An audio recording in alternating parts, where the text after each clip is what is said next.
Hello, everybody. Welcome to the Red Devil Experience. My name is Eric. Hope everybody is doing well. We got the latest in Manchester United news. Ruben Amorim doing his press conference. We're going to get into the quotes. A bit defiant, again, addressing the whole system critic sort of thing and critique, insisting again, once again, that it's not the system. He doesn't believe it's the system, and he's not going to change the system. He said some other things as well, so we're going to get into all that good stuff.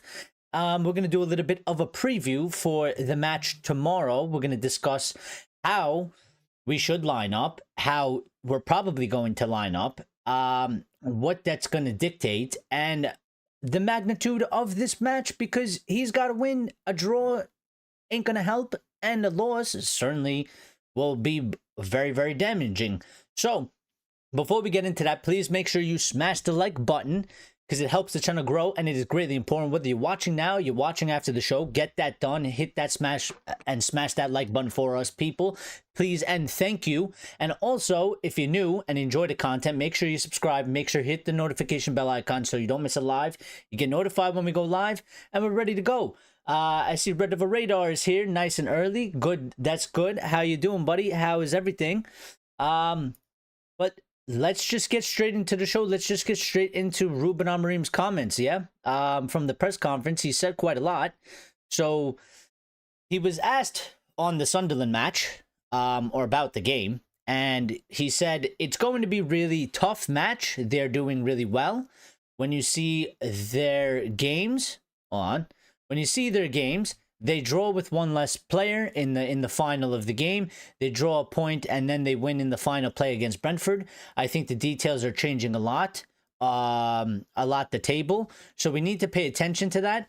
So it's a team that plays really well with a clear system, 4-3-3, with a lot of rotations on the side of the pitch. They will be confident and know that we are under pressure. We need to be prepared for that. It will be a tough match. Now, I mean, you can analyze what he said, but I think on the basis of it, it's going to be a tough match. They're in better form than us. They're higher than us in the table.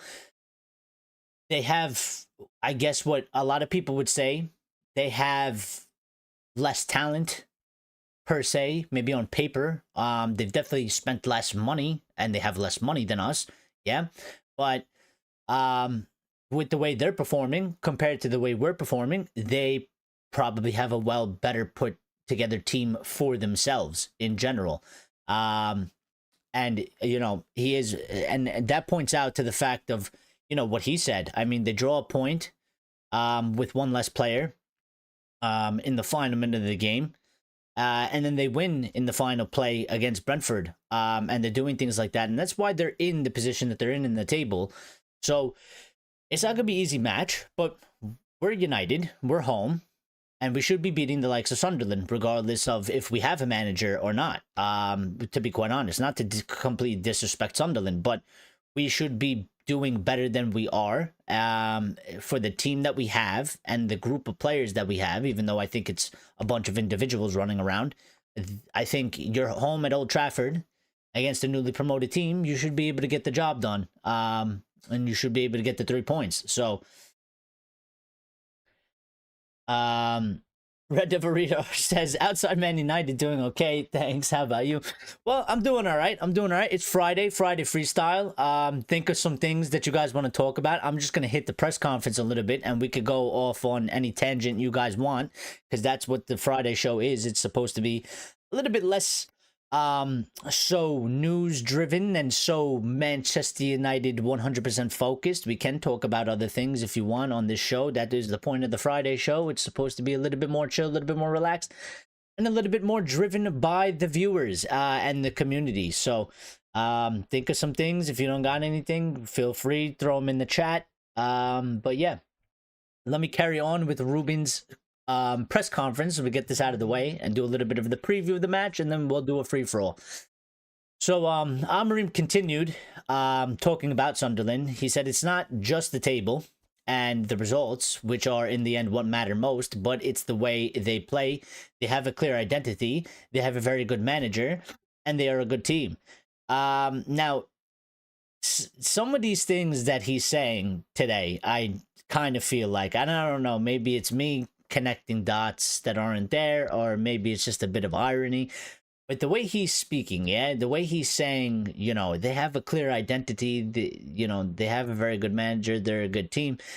It's almost like he's giving them credit and praise. I think he's being truthful about it as well. I don't think he's like making things up. But I think at the same time, there might be a little bit of an underlying bit of shade being thrown there. Because I think from his standpoint, if you listen to the things he's been saying over even the past just couple weeks, we don't even have to go back that far. I mean, I think he knows what the identity of United should be, and I think he knows what he wants it to be. But I think he is obviously clearly struggling getting the players to implement that identity and actually get the identity. And then also he's made some comments, I think literally just the other day, about how, you know, we're not really a team. We're not really a team. We're like I said the other day, we're a bunch of individuals, yeah? So it's kind of hinting. It feels like to me there's a little bit of hinting. Maybe I'm stretching a bit. Maybe I'm stretching it a bit, yeah? But it kind of feels a little bit to me like, you know, listen, is like, just because they spend less money, I mean, they're well put together. They have a clear, they know what they're playing, how they're playing. The manager is doing a good job, and they are well put together. Like, they complement each other. Like I've been saying for years, that we don't have a team that is like that.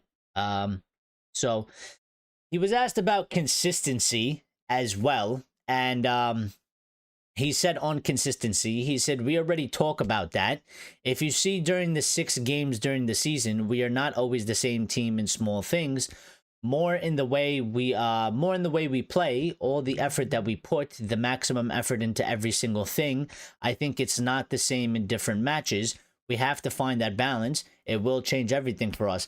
Now, I absolutely agree with this, because I've been saying this since his tenure here, since Ten Hag's tenure.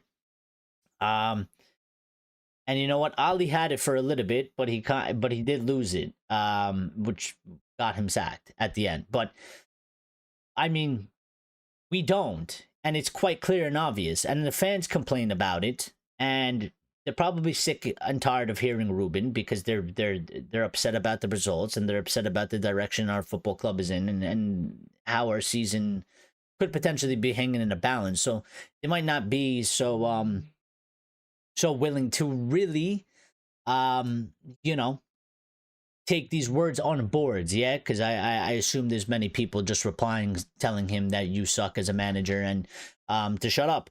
But if we can put our disdain aside for a bit and try and be fair, yeah? I mean, it is an absolute 110% fact and 110% truth that we cannot, and we never go into a match in the same way that we go into another match. I mean, this has been a thing under Ruben. It's been a thing under Ten Hag. And you could probably say it's been things under other managers as well. But let's use Amorim and Ten Hag, because it's the most recent, and that's kind of what the squad is built out of, yeah, under these sort of two managers. And we don't. You know, when Ten Hag was here, besides the first season, which I always said he overachieved, and I think it went against him, because nobody expected him to do what he did in the first season. And he did fantastic, but I think it hurt him in the long run, because I don't think that team, I don't know how he got them to there. And we all know those players, and they never hold the levels, and they never continue on consistency. They always drop off, which is exactly what happened. Amongst other things that he had a hand in doing. But we don't put in 90-minute performances. We give a good 15, 20 minutes. We go missing for 20, 30 minutes. We come back for maybe 10 minutes, and we go missing for another 20 minutes or so. We do this in every match. We have done it in every match. We've done it when Ten Hag was here. We have never, in the past like 2-3 years, we rarely, I can't even remember really. I would give them the benefit of the doubt and say maybe they did it one time. We have never given a full 90-minute performance from start to finish. And if we did, we did it for one match, and the next match we go back to unable to be doing a 90-minute performance. So he is correct here. He is, but at the same time, many of the people and the critics would hit back and say, well, that's for your job to figure it out, and you are not figuring it out, so you're not doing a good job, and you need to do better, or you need to go. I think he would agree on that in terms of that it is his responsibility and his job to figure it out. I think it's quite difficult because, again, I think a lot of things that we're seeing here, not everything, but I think there's a lot of things that we're seeing in this team that is not necessarily created by him. They're lingering problems that have sort of lingered through Ten Hag, not from Ten Hag, but were there before Ten Hag came in. And it's kind of been lingering through the generations of squads that we've had and teams. And they're still here. And we don't seem to be able to find an answer to them. And I don't know if that's maybe necessarily because it's just strictly a personnel issue and you can only do so much. It's kind of like horse racing, I guess. Like, you can try and race the horse, you can try and train the horse, but if the horse, I guess, doesn't have, like, I'm not a big horse fan, but horse racing fan, but some horses have better genetics, so they're better suited, and most of the time, if somebody's got a horse and it just ain't good enough, they do get a newer horse. Yeah, they don't stick with that horse. They don't, the horse has reached its limits. They can't go much past that. They need a different horse. They need one that has better genetics and stuff like that. And I'm not trying to get into a genetics conversation about players, but I'm just saying, I think really personnel issue for what we're trying to do, especially in the system. And that's why I understand that there are many people that say he needs to change the system. He needs to make a new system. He needs to change, the formation and stuff like that. And I do get it for what we have and what's going on. The problem is this situation that was created by Ineos, and with Ruben. And the problem is that Ineos clearly made the plan and accepted the plan that they were going to change to this style of play, that they were going to transform the squad, and they were going to move in this direction. But it's a big change. It's a huge change. And it's one that we can't, to do it, it's quite expensive, and we can't necessarily fund it in probably the time that we needed it to fund it, yeah? Because really, what we really needed to do in the summer was have like a massive clear out, and buy more than we did, and spend more money than we did, but we can't do that, yeah? We did what we could, which I thought was decently good enough in terms of there was always a chance that we, apparently we weren't going to have money. I didn't really believe that, but you never know with these guys and what happens at United, and everything seems to be negative, so you wouldn't be that surprised. But I mean, yeah, the way I see it right now is I think with him, and I'm not saying a 4-3-3 wouldn't work, right? And I'm not saying maybe a different system wouldn't, or a different formation wouldn't make it better or make them play better, because you have to kind of play to the strengths of our team. And I would still make the argument, and I would still be fair about it, that I don't think that this team has the strength or the necessary qualities to be playing 3-4-2-1. And they're probably still better suited, even though we've lost some players, they're still better suited probably to be playing a 4-3-3 or a 4-2-3-1 in some manner in that way. I think also the big problem with this whole, his formation is a problem because of the Bruno thing, because there's just no spot for Bruno in the formation that we're playing. There's just, every time I look at the lineup, I'm like, oh, I want to move Bruno out of there. Now, some people would bench Bruno, and that's fine. But I would like to see Bruno playing up deeper. I mean, playing up more forward before I actually bench him, because I think we would probably get more out of him and it would be better.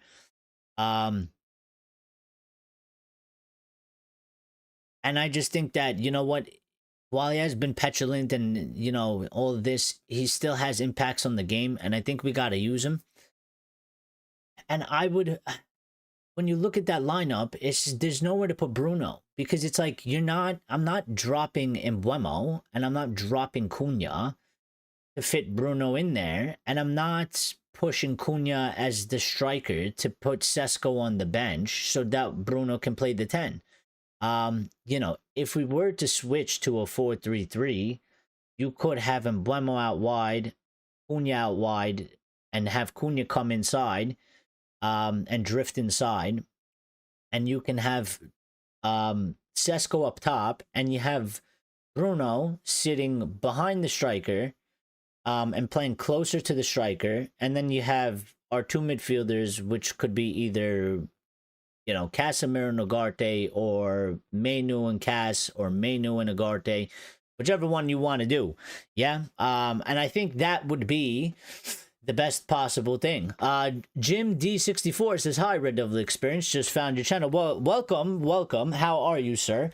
And how are you doing? Glad you found the channel. My name is Eric, by the way. So it's nice to meet you, Jim. You let me know. Give me any thoughts and opinions. What you think about the manager? Since you knew, let's get to know each other a little bit. Yeah, let's see, you know, where you stand. What do you think about the current situation? You know, give me any sort of opinion that you really hold that you might want to put out there and think people need to hear. And we'll talk about it. Right now, I'm just talking about the whole formation thing, the system thing. Ruben has come out defending it once again. So, you know, we're just hitting on that. But, you know, I do think that the team is still, the majority of the squad is still better suited to probably be playing another formation, which is a problem. And the reason why it's a problem is, I mean, many people are having a go at Amorim for this, and you know what? Maybe he is inept in the terms of that he should have, you know, some sort of a backup plan in terms of changing the shape or changing the formation. But to me, I still look at it and it still hits me that, you know what, this still goes back to Ineos, and this still goes back to them because they're the ones that agreed to this. They knew he had a rigid system. They heard his plan. He gave him a full plan. They listened to it. They sat down, listened to it. They accepted it. And they said, let's go with this. Now, Wilcox and Barada and the others, barring Sir Jim, because he doesn't know what's going on, yeah? They are the ones that are supposed to be analyzing the group of players that we have, their abilities, what they can and can't do. And then when you analyze that, you formulate a plan with a manager that kind of fits that. And the reason why I don't blame Amorim too much in the sense of that he refuses to change his formation and stuff like that, is because this man came in for an interview, sat down, and told them, this is how I play. I don't change the system. I don't change the formation. I'm going to go with this. And our people in charge of the football club listened to that. They agreed with it. They thought it was a good idea. And then they went for it. And this is what we have now. And this is why I think also, if you get a manager that can play a couple different ways and maybe does play a 4-3-3 or a 4-2-3-1 or, you know, whatever other formation, it could be better and it could work in a different aspect. Yeah, but I think with Ruben, I don't think it will work. I don't think if Ruben starts playing a 4-3-3, I don't think it'll work. Because that's just not his thing. It's not his thing. And he'd have to come up with some sort of plan, which I don't think he has for that, yeah? Lyle has joined us as well. It says, hey, Eric and all you Reds. What's up, Lyle? How you doing? Friday Freestyle. Jim says, I think Bruno is not suited where he is playing, and he should be dropped now and again. Well, I agree 100%, and I think everybody in our fan base I don't think anybody in the United fan. I haven't heard one person. Maybe there is one person out there, but until I hear them or see them, you know, I don't know, put a post on social media or, make a video talking about it, I haven't seen one person, and there hasn't been one person in this community that has said that they like Bruno Fernandes playing in the midfield where he's playing. Yeah. And there's no person that is advocating for this. The only person that keeps advocating for it is Ruben Amorim, because he keeps picking him there and he believes that he can play there and he thinks that it can work. Now, I think it's going to be the downfall of him. I do. I think this is sort of his Maguire with Ali. I think this is sort of Ten Hag's. I think it's his sort of Ten Hag's, Rashford and Anthony type of thing. I think the Bruno thing is Amorim's version of those things. I think it is. If it's single-handedly the one thing that's gonna stop him mostly from getting points and getting results, it's this Bruno in the midfield thing, because that midfield is very weak. It's not strong enough, and it's dysfunctional. And a lot of people argue, we've tried to play Menu with Ugarte and we haven't gotten the results, and we tried to do this and that. But I will keep saying, if you had to rank them in a tier system, and Bruno in the midfield next to Casemiro, let's say, because that's what he's been doing, is an F midfield. If it's ranked at F, right? And then you look at it and you say, well, if Menu and Ugarte were there, maybe it'd be a D. Yeah? Wouldn't you rather go with the D ranked midfield than the F ranked midfield? Why would anybody choose to go with the worst possible option? You could go with one that's slightly better. It's not the best operating midfield. It's not the greatest. It's not going to dominate all of the Premier League. But you're trying to help yourself and help the team by, let's go with this midfield. It's still not the most amazing midfield. It's still going to need reinforcement eventually, and it needs help eventually, which we can't do anything about it right now. But why would you continue to play? Because the problem with me with this midfield is it played, Bruno and Casemiro played the midfield in the Europa League final versus Spurs, which was one of the worst performances and displays that I've seen a Manchester United team give. I mean, we were awful. We were flat. We were disgusting. We were boring. We were slow. We were dysfunctional. And Spurs weren't even that good. And that was the problem. Spurs weren't even good at all. And we managed to be less than them. So, and I don't know why, after seeing that performance and losing that match, I don't know how they came to the decision that we're going to use Bruno in the midfield position of where he is, and we're going to try and do it for an entire season. It didn't really work before when we did it. Every once in a blue moon, he'd have a very good performance and we'd do decently well, but it was never a decision where it was so consistently good on a consistent basis from match to match to match to match that everybody was like, it looks good and we should be doing this, because it was very hot and cold. It happened once in a while. He'd go there, he'd play good. People would like it and say, you know what, maybe we should play him there. Then we'd do another match and, it didn't look too good. And we're like, you know what, we probably shouldn't play him there. Let's put him back up top. So it wasn't even like there was consistency to be like, yeah, that works. We can roll with that. Yeah, I think actually, if you've looked at probably over the course of how many times he's played in that position, you would probably say it's probably 65%. I don't know, I'm making up a number here, but 60%, 70%, bad performance, or it doesn't work well compared to the other percent that it looks decently good. So, I don't understand how we got there. Or how he made this decision. I think, and these are the things that, again, you don't want to change the formation.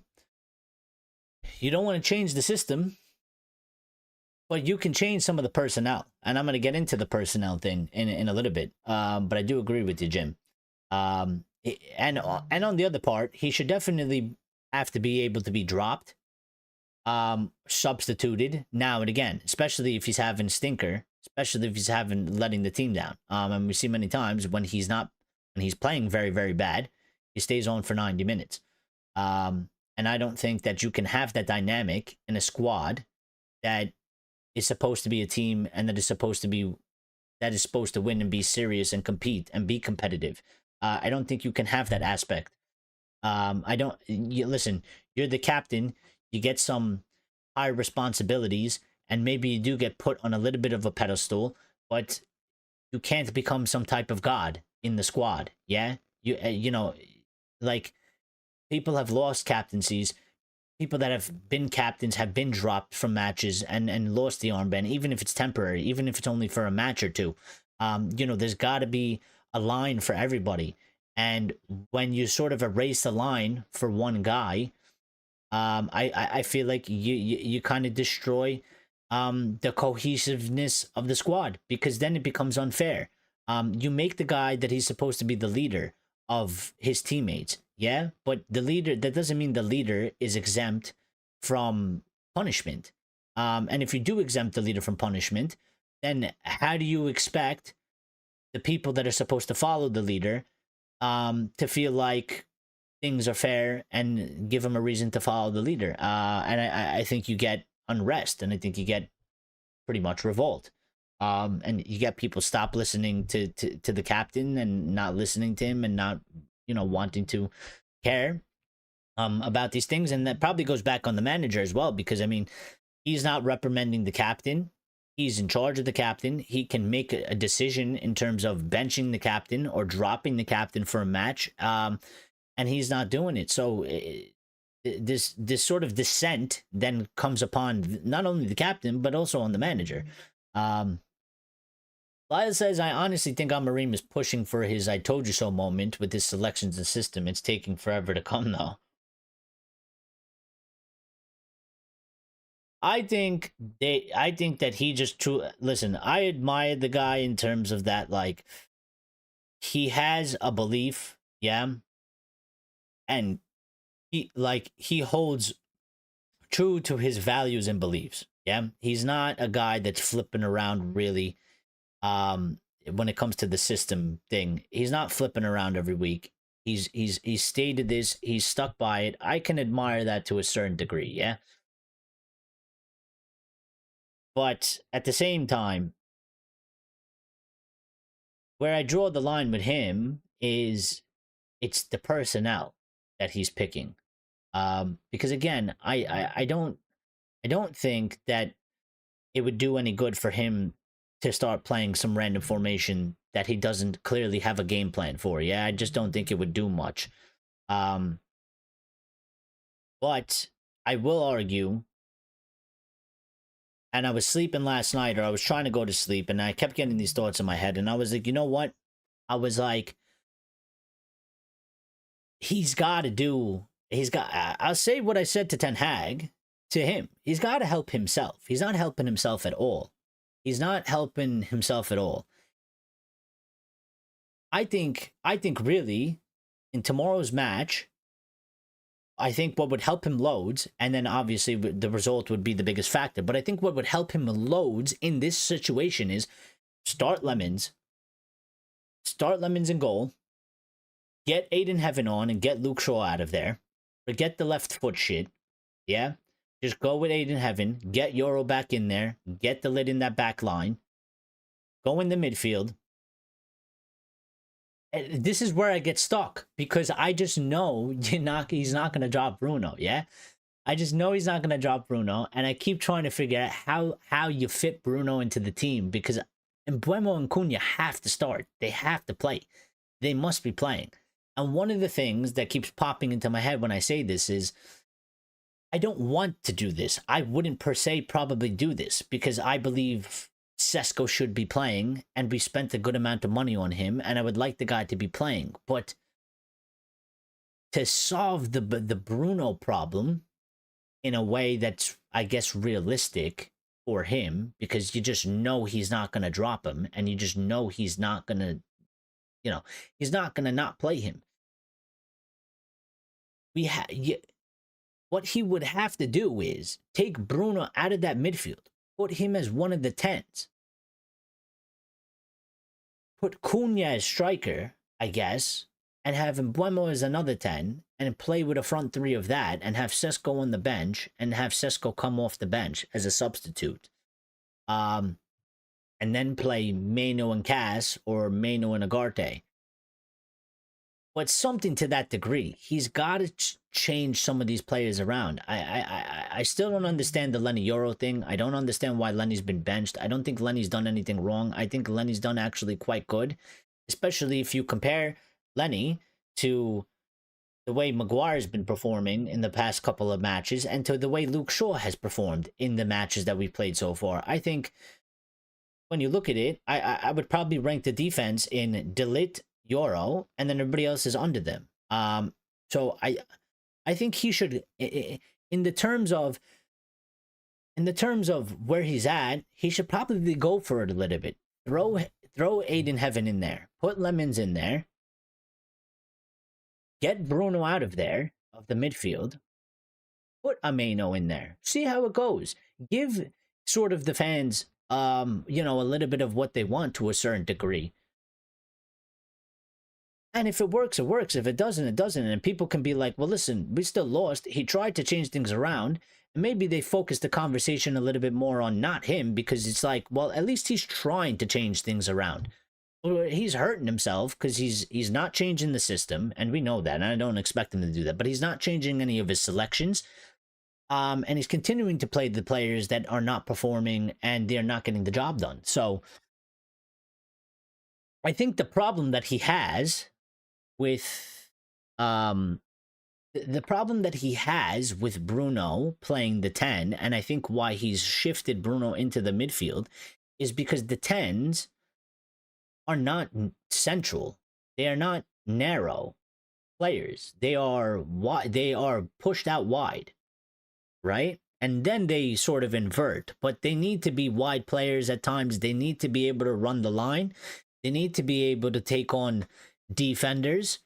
And one sort of is more inverted than the other, yeah? Because Mbeumo sort of goes out on the line a lot more. He does go inside, but Cunha is definitely more inside than on the wing. He's not constantly pushing out. But I think that's probably another problem that he sees is that Bruno, I mean, we've seen Bruno play right wing before, yeah? We've seen Bruno play on the wing before, and it's not great. He doesn't have the legs for it. It's not his role. Bruno is a guy that needs to be sitting behind the striker at all times in all matches. That is his best position, undoubtedly. That's where he's the most effective. And yeah, I mean, but I have this feeling that tomorrow, when we get the lineup, we're going to see the same team. We're going to see Biender's still going to be in goal. Lemons isn't coming in. I hope Lenny Euro is back in there, but Luke Shaw will probably still be there if Lenny is back in there.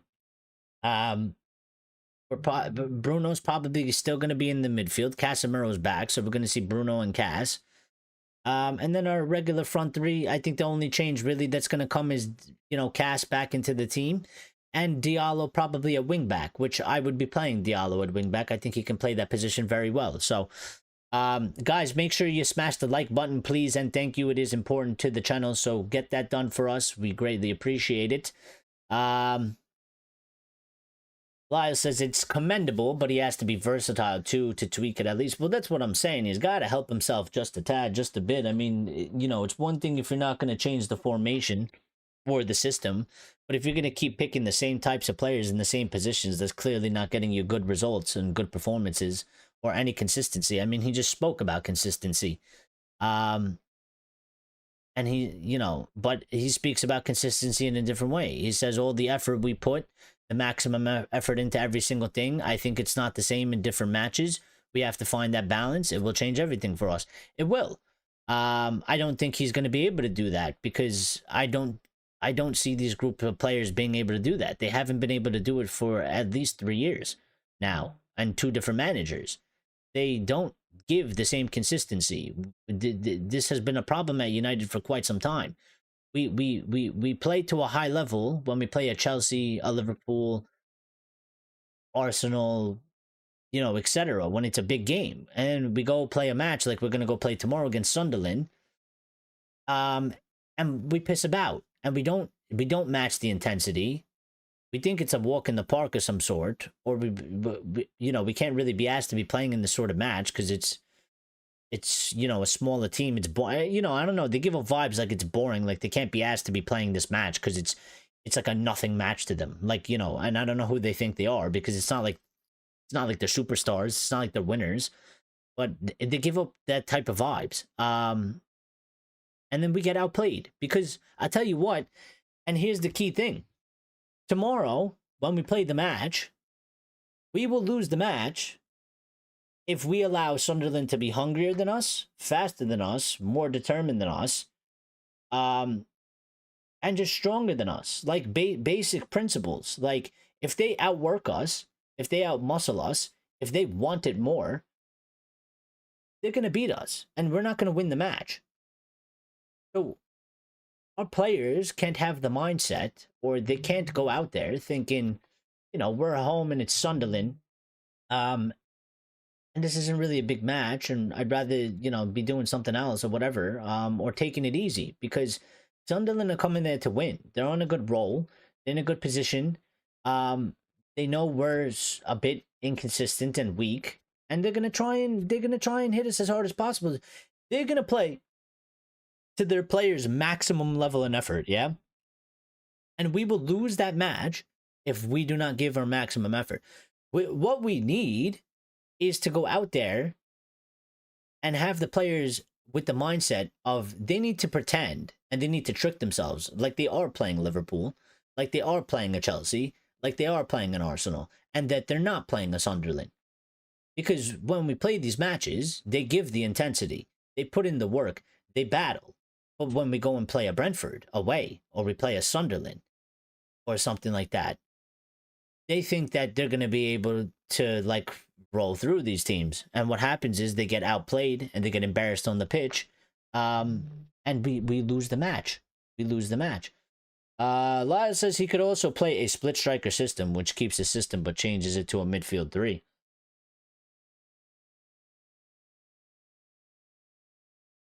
Yeah, the problem with his formation is if you want to play Sesko and Buemo and Cunha, where do you fit Bruno? It's his formation, his lineup. It's a problem for where do you fit Bruno, because the only option, which is what he's doing, is putting Bruno in the midfield if he wants to keep the same exact shape and the same lineup. Now, if he took the 5 back out and went with a 4 back, you could just keep sort of the same shape, but you would have Bruno more forward, and then you would have 2 midfielders to cover the space. But if you line it up in the way that he lines it up, you just look at it and you're like, well, if you need to fit Bruno and you want to fit Bruno, which he's going to do, yeah? Which is why I'm talking about it in that manner. I'm not saying that's what I would do, but I'm talking about it in the manner of what I know the manager wants and is trying to do, which is he's kind of trying to have his cake and eat it too. He wants Mbeumo, he wants Cunha, and he wants Sesko all on the pitch, and he wants Bruno on the pitch. But he also wants to keep the formation exactly the same. The only way you can do that is playing Bruno where Bruno is playing. But the thing is, it doesn't work, and it's not good. So, Andresita said you have to respect the tenacity to make things work, but it doesn't work for more than 15 minutes every full moon. We have never won or lost a match where we played well for 70 plus minutes. I mean, we don't, it is an issue. I don't know how we necessarily solve it, because I seen the same things and we said the same things under Eric Ten Hag. And I'm one of those people, I don't really believe in coincidences like that. And when I start seeing something go from a manager like Eric Ten Hag, who has one system, one set of beliefs, one way of playing football, and you see the same thing in a different manager with different beliefs and a different system and different ideas, I just it just makes me, something makes me just say it can't be them. It can't be. It's something to me just makes me say the odds that it's on these two guys. It's 2 to 1. Yeah, it's the odds that it's these specifically this guy, and then we managed to get another guy that also can't manage to get the team to give full performances. I just have a hard time kind of seeing it how it's going. It's more of the manager's fault than some other types of issues or problems in the dynamic of the squad. And I guess, I mean, if he is sacked, Ruben, whoever comes in, it'll be interesting to see um if that dynamic changes, because then we'll be like, well, yep. I mean, apparently we managed to somehow get one manager that happened to, and we managed to get another manager that happened to, and then this guy actually solved the problem and fixed it, and has gotten us actually playing, you know, full 70 plus or 90 minutes a match on a consistent basis. So Elias says it could essentially be a 3-4-1-2.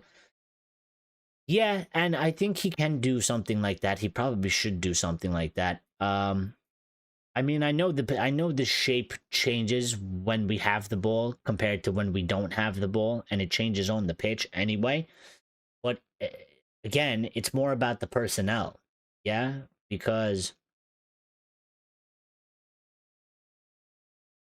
I think that's what they were trying to do last time. If you saw, who was it? It was like Delit or Maguire. One of them was, and I think it was in the City game.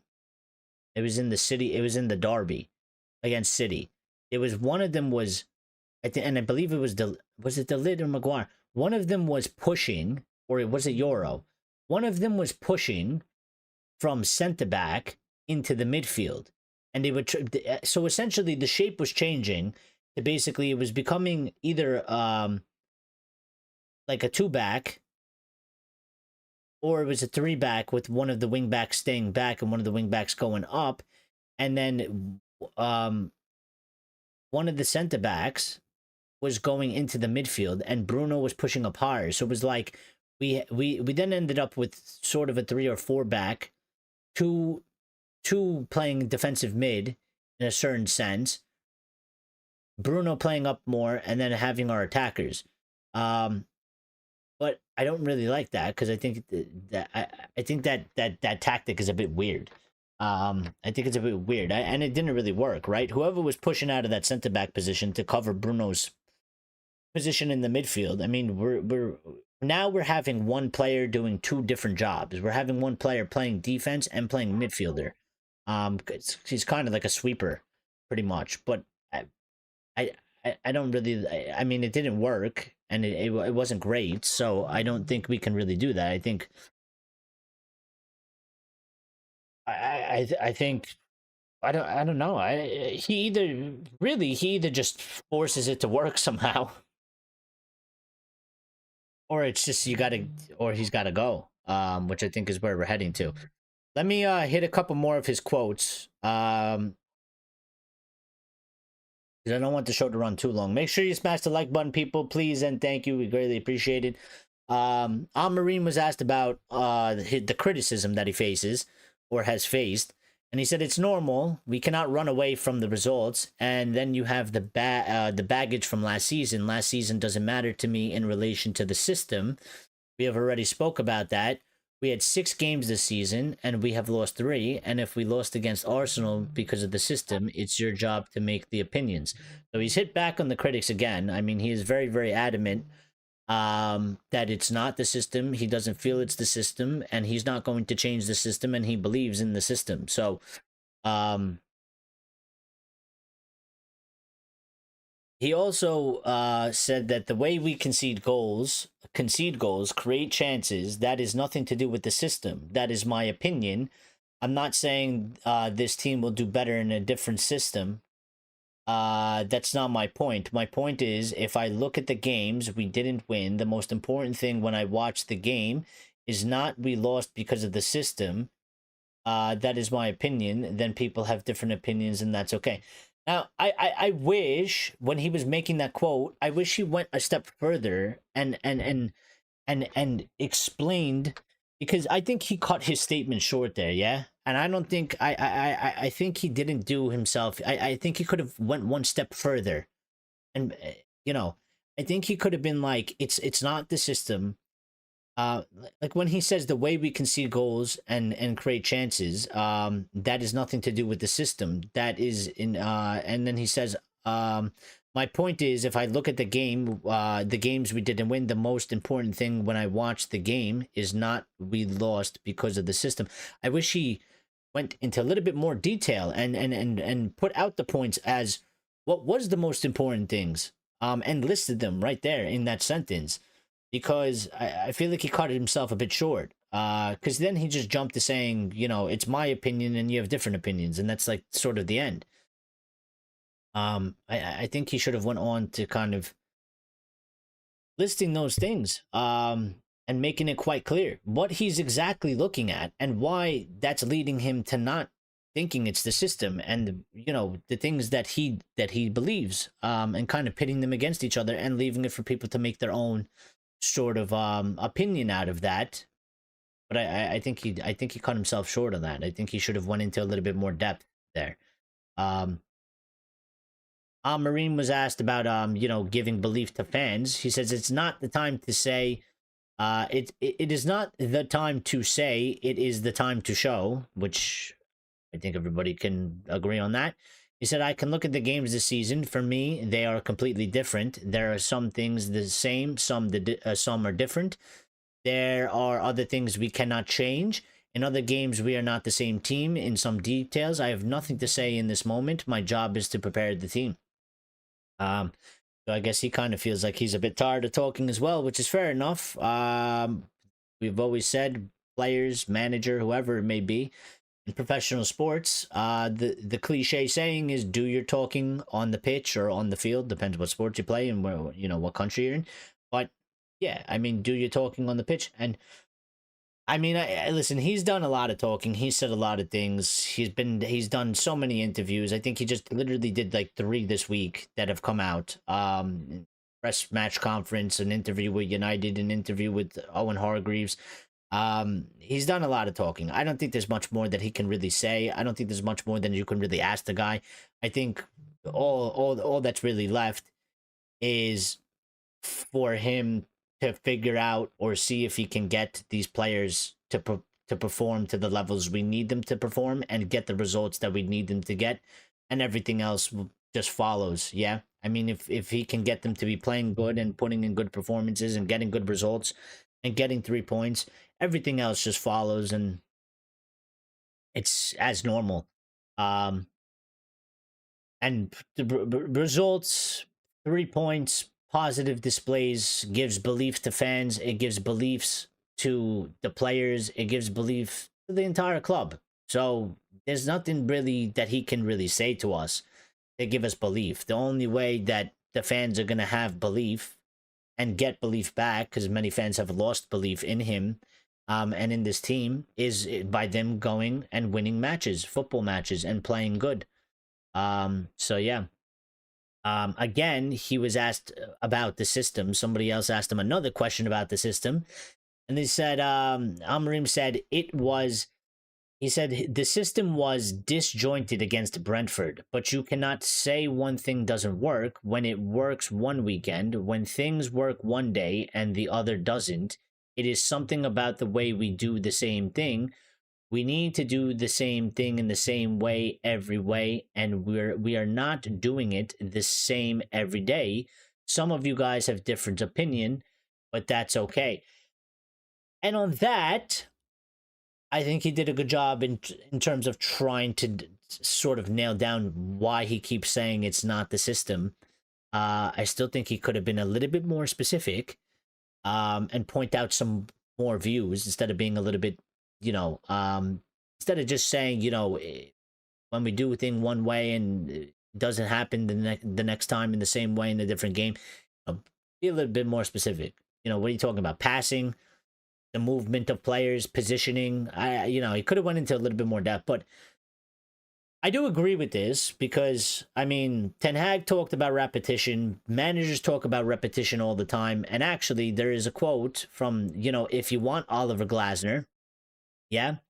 If you want Oliver Glasner as the next Manchester United manager, if Ruben gets sacked or when he gets sacked, well, I'll pull this up because he's made this comment and it has nothing to really do about United. I think it was just him being asked a question, and he plays the same system and he's doing well in the Premier League.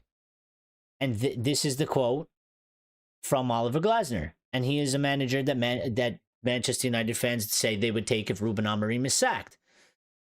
And he was asked about the system, and he said, the system is not important. He said, habits are important, the patterns, and how you want your players to behave on the pitch.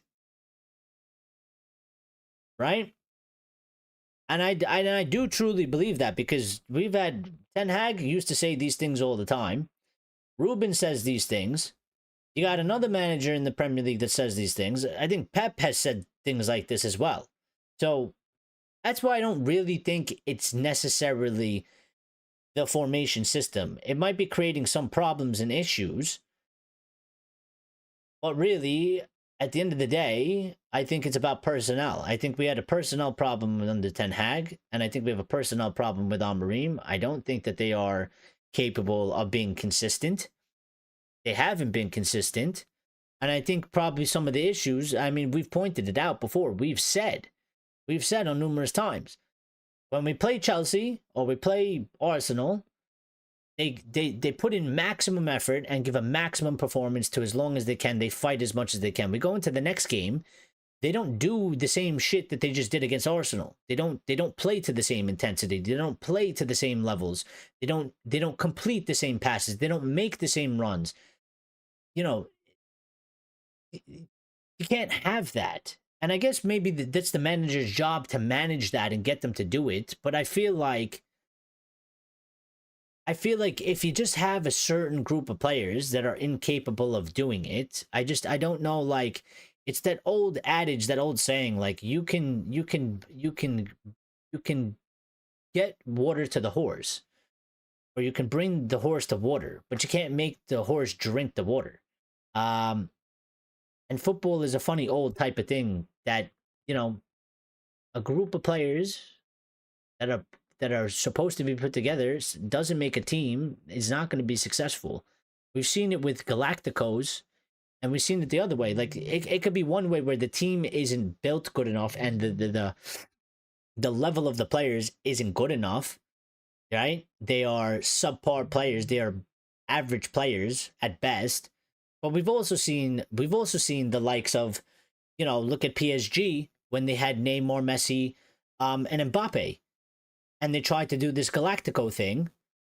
It didn't work. They weren't a team. There was 3 individuals running around. The rest of the squad was basically playing for them. It was too many cooks in the kitchen, and they didn't win what they wanted to win. Yeah, when did they end up winning the trophy that they've been desperately trying to win since they got taken over by their owners? They won it after they got rid of those guys, and they bought players, and they got in a very good manager, by the way, but they bought in players that complement each other, complement the system and the football that they're trying to play, and they play as a team now. They didn't play as a team then. So Richard is here, and that's good, because I was going to ask Richard about something. And Red Devil Radar says he doesn't talk anymore. He waffles and makes excuses. They should start calling it pre-match press waffling and excuse making instead of pre-match press conference. Well, I think he I don't think he's really saying anything different, Red Devil Radar. I think he's kind of been saying the same things he's always been saying. There's not really anything for him else to say. Again, there isn't. I don't think he really. Well, I don't think he's been. I don't think he's talking any different than how he pretty much did when he first came in. Um, really, he's saying the same sort of stuff. So, um, but again, I mean, there's nothing really left for him to say. Yeah, it's just all about, you know, do the talking on the pitch. It's either you get results or you don't get results. There's nothing left for him to really talk about. There's nothing left for him to really say. I think he's said it all. He's been asked all the questions. He's given all the answers. There's nothing else.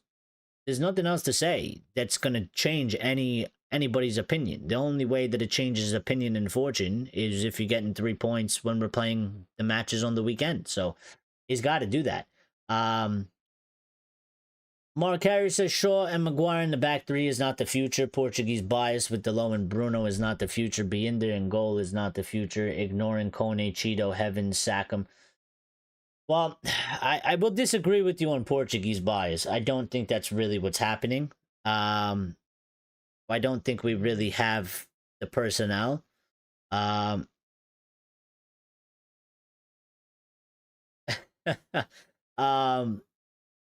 So yeah. What's going on here? No. Anyway, so yeah, I don't think there's a Portuguese bias per se. I don't think we really have many options. The reason why I say this is because tomorrow I would probably I think we're going to see that I think we're going to see Diallo playing the wingback position, and I don't think we're going to see necessarily Delo, unless Delo goes on the left for Dorgu. But I think he actually likes Dorgu, and I think Dorgu will play there. So there is a Bruno bias. I don't think it necessarily has anything to do with Portuguese. I think Bruno bias has been a thing pretty much since he's come to Solskjaer. I think during Solskjaer's era, it was because the team was missing something. He came in, he gave an instant impact, and he quite quickly became a very important, impactful player, and one that we sort of started relying on heavily. And then throughout that time, just nobody has dropped him. Nobody has gotten rid of him. So I wouldn't say it's a Portuguese bias, because we had a Dutch manager and he kept and made Bruno the captain, and he wouldn't drop him either. So I think it's a different dynamic. I do agree that Shaw and Maguire in the back three is not the future, and that's why I would say I'm okay with Maguire sort of being a squad player for now, because we got to use him. I don't think he should be starting. I think Shaw has been despicable in him in his performances, and like I said before a couple of you joined, I think Ruben, his best thing that he can do is he's got to go for it. I think get Lemons in goal, have Yoro, Delit, and Heaven starting in the back, do something with that midfield, but get Bruno out of there. Get Menu and play Ugarte next to him, or play Casemiro next to him, one or the other. For me, preferably, I would probably put Menu and Ugarte next to each other. Yeah. And then I don't know what you do with the front, but I mean, if you're gonna force to play Bruno, then don't start Sesko. I don't know. But I would obviously want to see Sesko start, but yeah, I don't know. I don't know what you do with that. So, Richard says, no, I don't want Glazer or any other super foreign manager. I want an exciting British manager from the UK. Example, Scotland, England, Wales, or Northern Ireland. Well, do we really got any of those? I don't think there's too many of them. I mean, for me, I've always liked Eddie Howe, and I think Eddie Howe is a very good manager, but I don't think we would get him out of Newcastle. And if we were to get him out of Newcastle, I think it would be very expensive.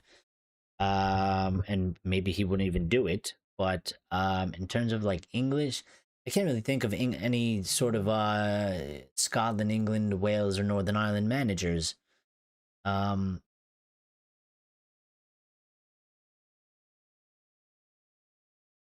but yeah, Rajat's here. Ray says we stink from our core. Something very wrong inside of the club. We keep blaming the players. There's only a handful left. Move this players out, and we'd be okay. There's not only a handful left though. There's another 11.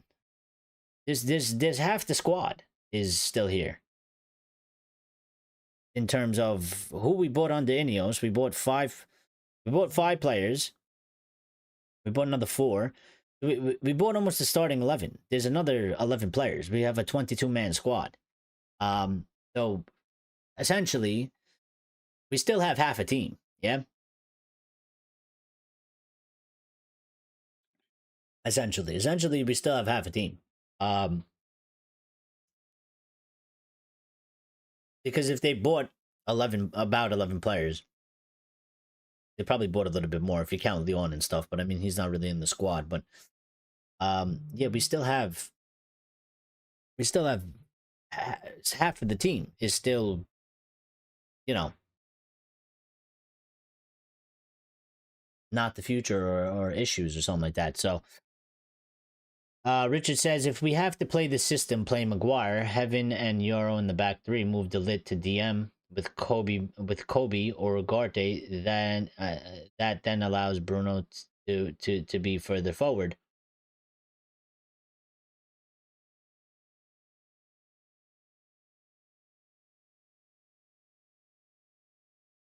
Well, Richard, I understand what you're saying, and you're making sense. But the issue that we have with this manager, yeah, the issue that we have with this manager and the system is he wants, and I think it's clear, he wants Bruno to play, and he won't drop Bruno, and he wants Cunha to play, and Mbuemo has to play.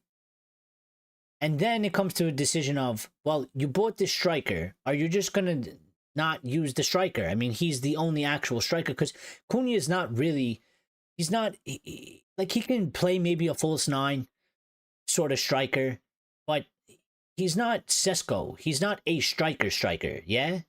He's played center forward at times in his career, Cunha, but he's not Sesko. He's not a striker.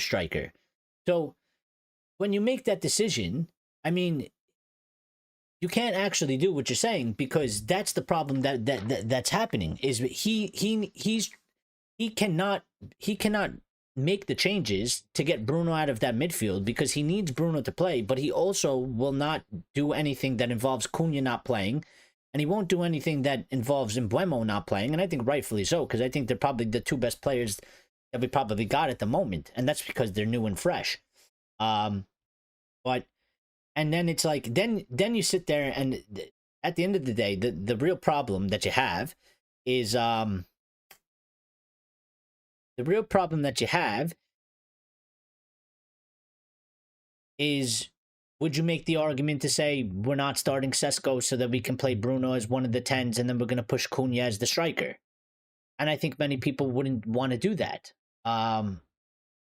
So we're kind of stuck there. Wise United fans, good evening to you. I'm new to the channel. Welcome. Couple new people in here. How you doing? My name is Eric, by the way. Nice to meet you. And yeah, give us some thoughts and opinions. Where you stand on the manager, players. Any thoughts about the match tomorrow and maybe how you would line up or anything like that. Let's get to know each other and welcome yourself to the community as well. We got some good community members in there. So Lyle says Amorim needs to start taking risks now. He needs to change the personnel. He does. I think he needs to go for it. I think he needs to go for it a little bit more. He does. I think if we, listen, I will tell you this. If we see the same lineup that went out against Brentford, barring the changes that are obvious, which is Casemiro is going to come back into the team, and I would probably say Diallo is going to end up at wingback, yeah? Besides those 2 changes, if he fields the same team in the same way and we don't win the match, I mean, that's just another 2 steps towards getting yourself sacked, making the fans hate you, losing, more support in you. It's not doing yourself a favor because people are watching and they're like, this guy.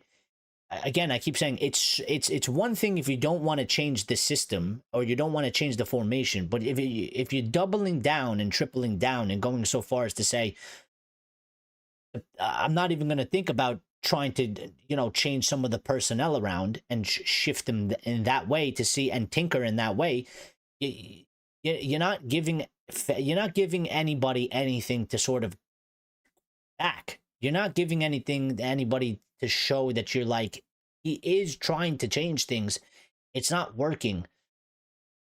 It's got to be some other problems.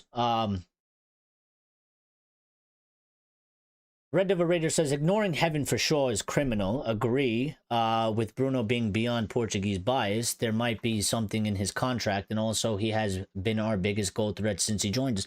Well, I think one of the problems is that when we got Bruno in, we haven't really been able to build squads or teams really well. Yeah, we haven't actually built a real team. We still don't have a cohesive team. Like, I think many of us would agree, if you look at us and the feeling when you see the players on the pitch, you don't feel that we are a team. Yeah, we certainly don't play as a team. You don't look at our team on the pitch and go, that's a real team.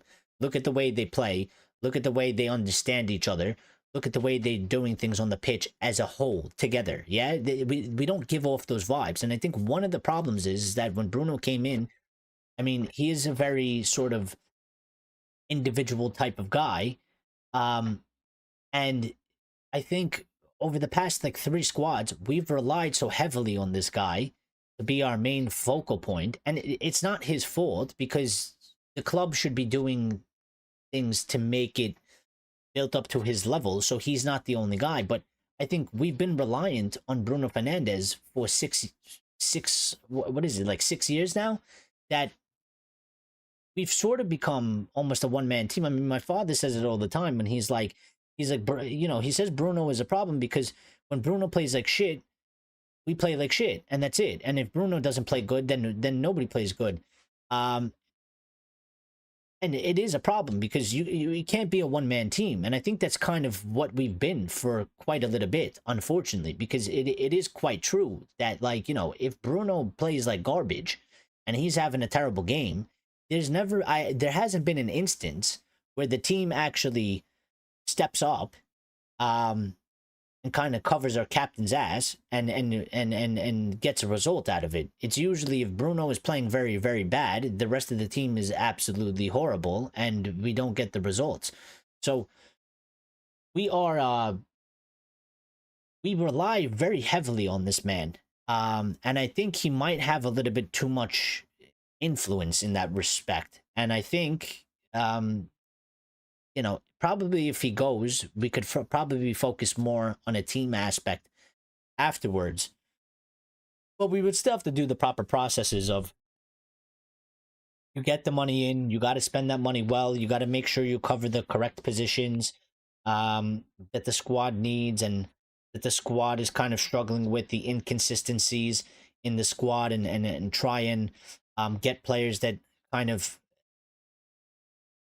they cover other players' inabilities, yeah, that they complement each other. So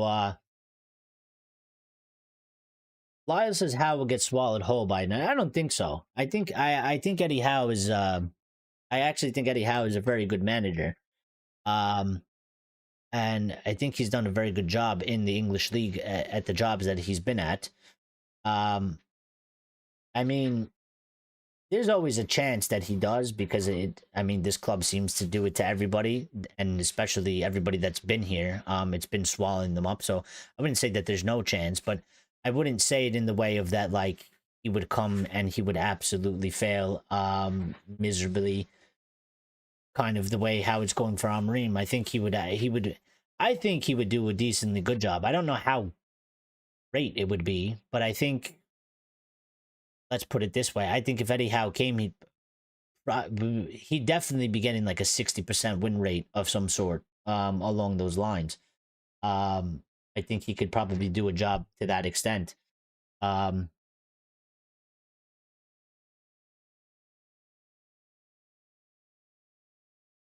Shaw is forever getting injured. I mean, he hasn't gotten injured yet, but probably going to get injured now. Ugarte's form has been a little suspect lately.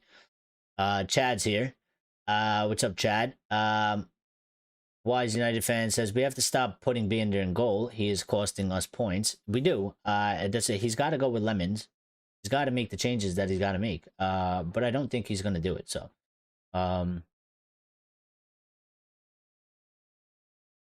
is Casemiro back from his ban here? Yes, he is, because it was a double yellow card. So he was only suspended for one match. Richard says he's going to be at Old Trafford tomorrow, and I'm already feeling the F. Well, good luck. Hopefully they give you a win, Richard. It hasn't been good for you since when you do go to these games. They usually don't put in a good performance for you, which I'm sorry about that, buddy, because that just sucks. But hopefully you get one tomorrow, because, well, I think we all need one. Everybody associated with this football club needs one. Wise United fan says we have to beat Sunderland, as we have been beaten by Grimsby, which will always haunt us, and Brentford. I mean, yeah, but I mean, we try to forget I think we try to kind of forget the Grimsby won it much as we can, but I don't think anybody's gonna let us forget about that one. Yeah, so Lemons has yet to put a toe on the pitch.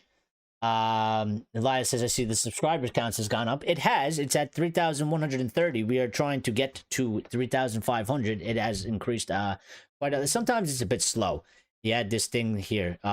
It's a bit behind. So we were a bit higher than what it was showing on the screen, but we did gain quite a good amount of subscribers off of yesterday's show.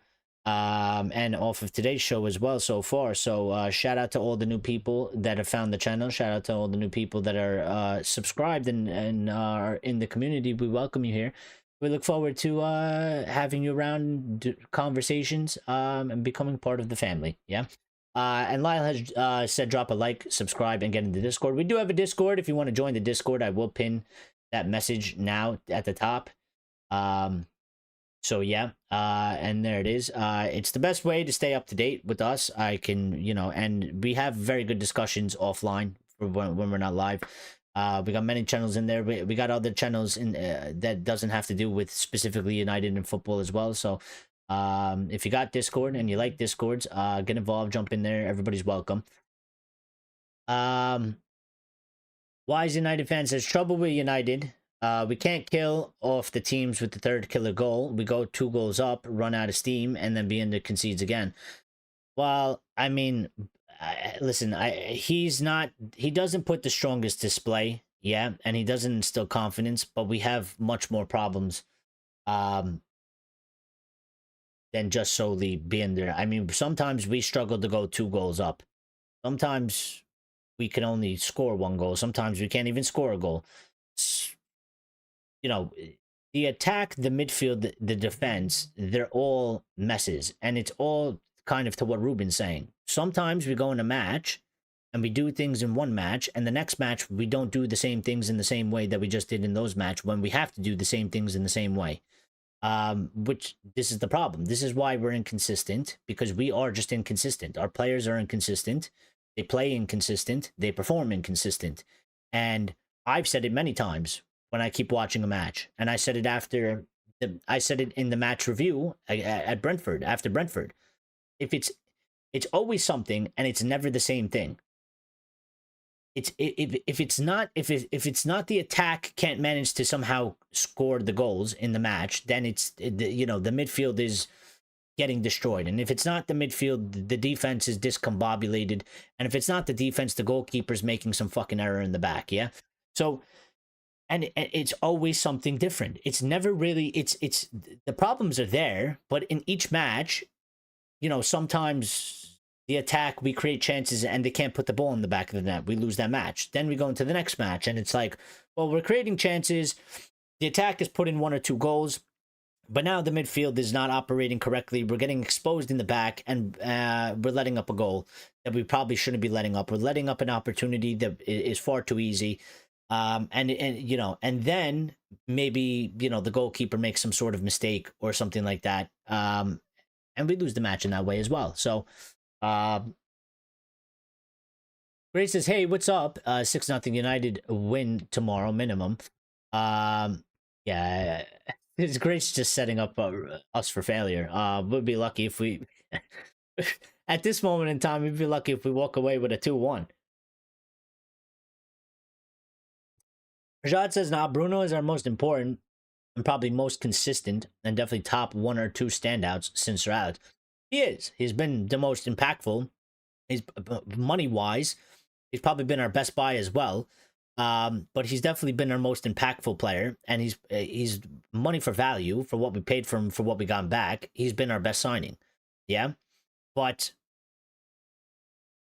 again, and I know the argument out there, but it's not his fault. This is what I'm trying to say. It's not his fault in this aspect. And that is when Bruno doesn't play, right? Which is the very few times that he hasn't played since he's been here. But when Bruno hasn't played, when Bruno hasn't actually started or played the match, we have played worse without him, and the amount of points or wins that we've gotten when he's not in the team is very, very, very low. It's basically almost next to nothing, which is a big issue because if he is our best and he's the best we got and he ain't good enough or he's not being good enough on the pitch, how do we expect the rest of the team to perform and pull us up when he's not involved in the team? The rest of the team becomes worse and they become more flat and they don't get the results without him there. So this is what I'm saying. It's not necessarily his fault in the aspect of that we're essentially almost kind of like a one-man team. And I think that's why we got Cunha and we got Mbeumo in, because we're trying to sort of up the levels there. They got the experience. They know the responsibility, but they're new in terms of playing for United, and they're getting adjusted to the team. They have Premier League experience, which should help. But yeah, I mean, I think all the times, you could probably go back and find it somewhere, but all the times that Bruno hasn't played, which hasn't been a lot, but I don't think we haven't won the matches. We haven't played better without him not being in the squad. So to me, it just goes back on the onus of the club, of that. The way it is, to me, is like we're very much almost like a one-man team, and we need to solve that problem so that we're not a one-man team and that we can actually be a real team. Because I think that's one of the biggest problems we have, is that we are a one-man team and there's a bunch of other individuals and we don't play as a team, so we can't succeed in a team sport. We can't succeed in a highly competitive team league. We just can't do it. Richard says, "Okay, guys, I am in the Premier Inn in Manchester, so I'm going downstairs for a few pints." Well, enjoy. Have a few pints for us. I will give my opinions after tomorrow. Stay safe and keep well. Well, thank you, Richard. Be good. Hopefully they give you a win, buddy, and we'll see you drop in after the match, because we'll be live to recap the match. We United fan. Wise United fan, sorry. Hold on, I lost my space. Ray, I keep saying we don't go nowhere before we move Bruno out. That's my view. Three managers and this one hanging by a hair. Well, could be. But, I mean, there's implications that come out of that. I mean, if we do move Bruno on, again, like I said in the summer, I think if somebody comes and offers 100 million for a player, especially a United player, especially at this time, I think you take the money, because I think it makes sense for the footballing project. I also think it makes sense because we needed more money and we needed to reshape the squad even further. And if you sell a player for 100 million, you could, at the very least, get 2 players out of it, yeah, that are good quality in 2 positions. And we didn't do that. And when you look at the dilemma that we have right now, well, Bruno's best position is in a 10 or behind the striker, but we signed 2 10s, so really there was even more of an incentive to move Bruno on, because it was like, well, you're going to be out of position, and we've signed 2 guys to play this position. So seeing what we got going on now is only gives me more of an incentive to say we should have sold him. I always said it could have been our Coutinho moment where it funded the team if we were smart and we did it in the correct way, in that we got rid of him and we used that money. Like, for example, right now, just to throw it out there, for argument's sake, yeah? We could have had Sesko and Buemo Cunha. In the midfield, we could have probably had Baleba with the money that we used for Bruno, or maybe somebody else, but let's just say Baleba. And we could have had Baleba and maybe Mainu playing next to him, or Ugarte or Casemiro, whatever you want to do in that situation. And then obviously have our back line the way our back line is. And the goalkeeper, yeah? Instead, I think that already looks and sounds better. Instead, we have Bruno playing next to Cass. We got them up there, and we don't really know what to do. Wise United fan says give Lemons a chance in this game and be in their plays, then who knows?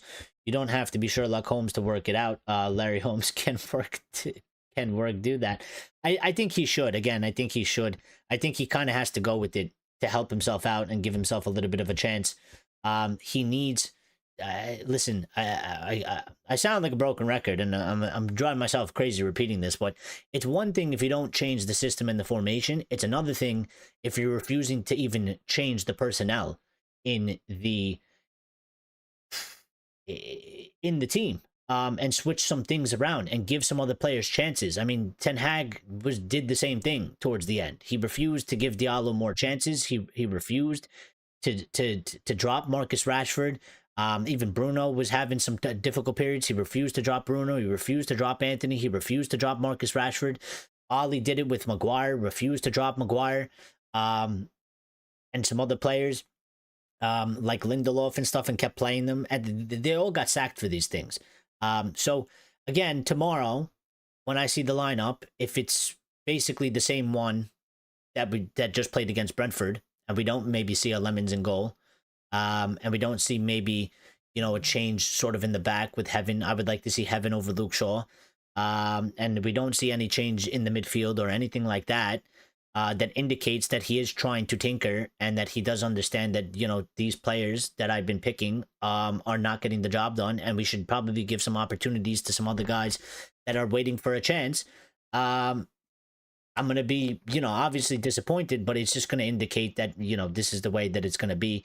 And then obviously it depends what happens with the match, yeah? Because if he does that and we lose, we're going to spend the next 2 weeks of the international break pretty much just everybody every day waking up and asking Ineos to sack the guy over the next 2 weeks of international break. So we got to see. Once I see the lineup and see Biender in goal, I will save 90 minutes by not listening to the match. I wish, but I'm going to watch it. I always watch it. Good, bad, ugly. I will be there. Rajat, will take a 0-0 draw tomorrow. Then absolutely not. No. Ooh, no. Why would we take a 0-0 draw? No, it's win or bust. We are home. We are home. We should be winning this match. And we need to be performing much better. We do not take a 0-0 draw. Absolutely not. He has no choice but to win. They have no choice but to win. Anything other than 3 points tomorrow is a failure and a disgrace, really. He's got to get it over the line. They've got to do the talking on the pitch. Nobody is taking a 0-0 draw tomorrow. Nobody's taking a 1-1 draw. Nobody's taking a 2-2 draw. Nobody's taking a 3-3 draw. It could be a 10-10 draw, and they could score 10 goals each. Nobody from United is taking that. It's win or lose. It's win or fail. And that's it.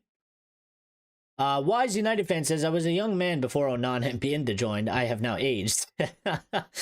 I have been a fan for 50 years and have seen so much good and bad players in those years. But you're like, I think you're older than my father, or probably. But yeah, you're about the same sort of era, in that sense.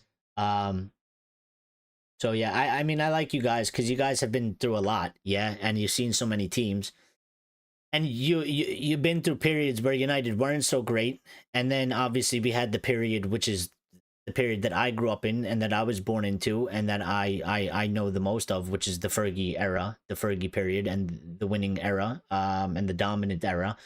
But I like to get, I always like your guys' opinions because you seen it from the bottom go up, and you've seen the collapse, and you seen we're going through it. You guys always seem to be a little bit more level headed because there was a point where United weren't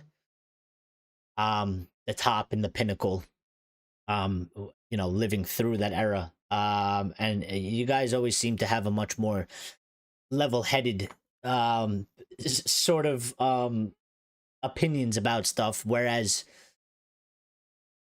people in my generation or my age, with us growing up as basically always just being winners and being dominant, I think a lot of them struggle with the way United currently is at the moment. I mean, even my father has a hard time watching United the way it is now. But yeah, I think sometimes it's good because he got different perspective than the rest of us. He won't get another whole team. It doesn't work like that, dude. Well, I tell you what, Rajat, if he did a good job and he won, he would get a whole nother team. He absolutely would, because Arteta got a whole nother team. It does work like that, but you got to get the results to keep yourself in a job long enough to get through several transfer windows to be able to get a whole new team. It certainly does work like that if you do your job, if you get the results. Same thing was for Eric Ten Hag.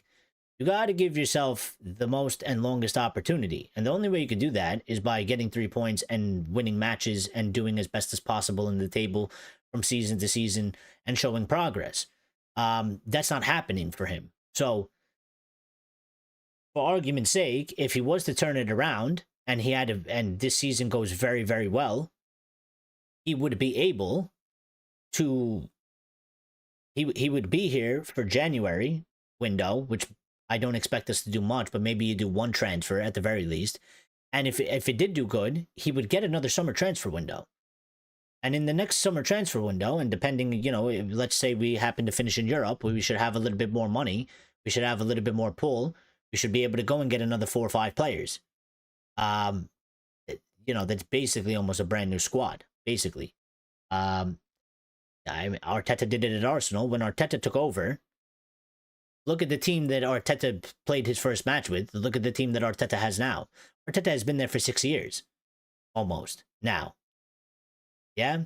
And that's because after the second season of him, he did quite well, and he's continued to do, on a consistent basis, quite well.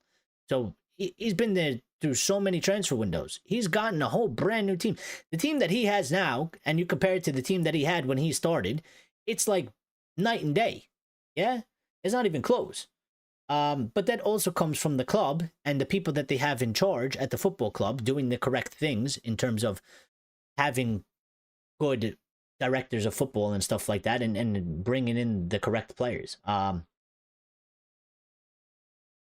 Wise United fan says, if we do go 2-0 up, then park the bus. The moment we kick off, we have to be like Dracula and go for the jugular. I don't. I'm be honest. I don't agree with that. I think if we go 2-0 up, we need to go for 3. I think actually part of the problem, Wise United fan, is that we tend to score a goal or two, and then we take our foot off the brake and we start relaxing. I think we need to go for the jugular in terms of, if we get 1, we need to aim to get another 2, and if we get 2, we need to aim to get another 1. 2 isn't enough for us, and 1 isn't enough for us. 3 will be enough for us. 3 will be enough for us to win the matches. But in a lot of the matches that we play, and it depends what kind of match, because sometimes we don't even get to get 1. Yeah, sometimes we concede and we go 1-0 down or 2-0 down. We got to play from losing position and fight back. But if we do manage to score first, we usually, what happens is we score and then we start playing with the ball like we're up 4-0. and we took our foot off the brake and we allowed them to come back in and we put more pressure on us and our team crumbles under pressure. So I think what we actually need to do is when we do take the lead, and the way we go into this game is we must make sure that we keep the pressure on them. We do not allow them to feel more comfortable. We do not allow them to get into the game. We have to keep putting pressure on them to keep the pressure off of us. The more pressure we put on them, the less pressure they can put on us. And the less chance we have of a collapse. But we score a goal, and then we start dicking around with the ball and we're passing it 5 yards sideways. And, we look like we're winning the match 3-0 and we're not. And then the other team usually gets some more confidence because we struggle to score past one goal. And they start getting more and more into the game and we start feeling a lot more nervous. And then we end up conceding some shitty goal. And now it's 1-1 or, it's 2-0 and now it's 2-1 and the pressure's back on us. So we need to keep going. We need to really, they should have the mentality of, if we have 2, we need to get 4. And if we have 3, we need to get 6. And if we have 4, we got to get 8. They should be playing the game like that, in that manner. They don't. They don't.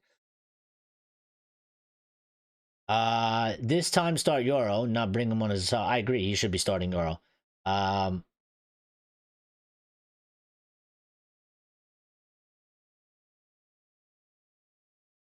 I lost some of the chat. I'm just gonna read what I can. Thoughts on the new Adidas World Cup ball? I mean, it looks cool. It looks all right. I guess it depends how it flies. And when I mean flies, I mean when you kick it. Because some of the, if you ever use some of the World Cup balls, the one that the South Africa one that they had was in my opinion, I forgot what it's called. Was it called the Jubilani or something like that? That was one of my most favorite World Cup balls or one of my favorite balls in the world. I love that ball. That ball, the way it moved, the way it flew, the way it felt on your foot. That was I can remember when that thing came out. I was still in high school at that time, and everybody loved it. I think on the team from my high school team, I think about like 7-8 kids had that ball still. And we'd use it all the time, and people loved it because it swerved, it dipped, it was nice, man. It was nice. That I think that's, if you ask any football fan, I think that ball is definitely always in the top 5. It looks nice. I think it's a cool concept. They mixed it with US colors and Mexico colors and Canada colors, and it's kind of the trifecta since they're hosting together. We'll see how it moves. We'll see how it moves because every ball moves different. It's made a little bit differently. When Ali and Rude had their chance at management, the feel good factor was back, but now we have the feel bad factor.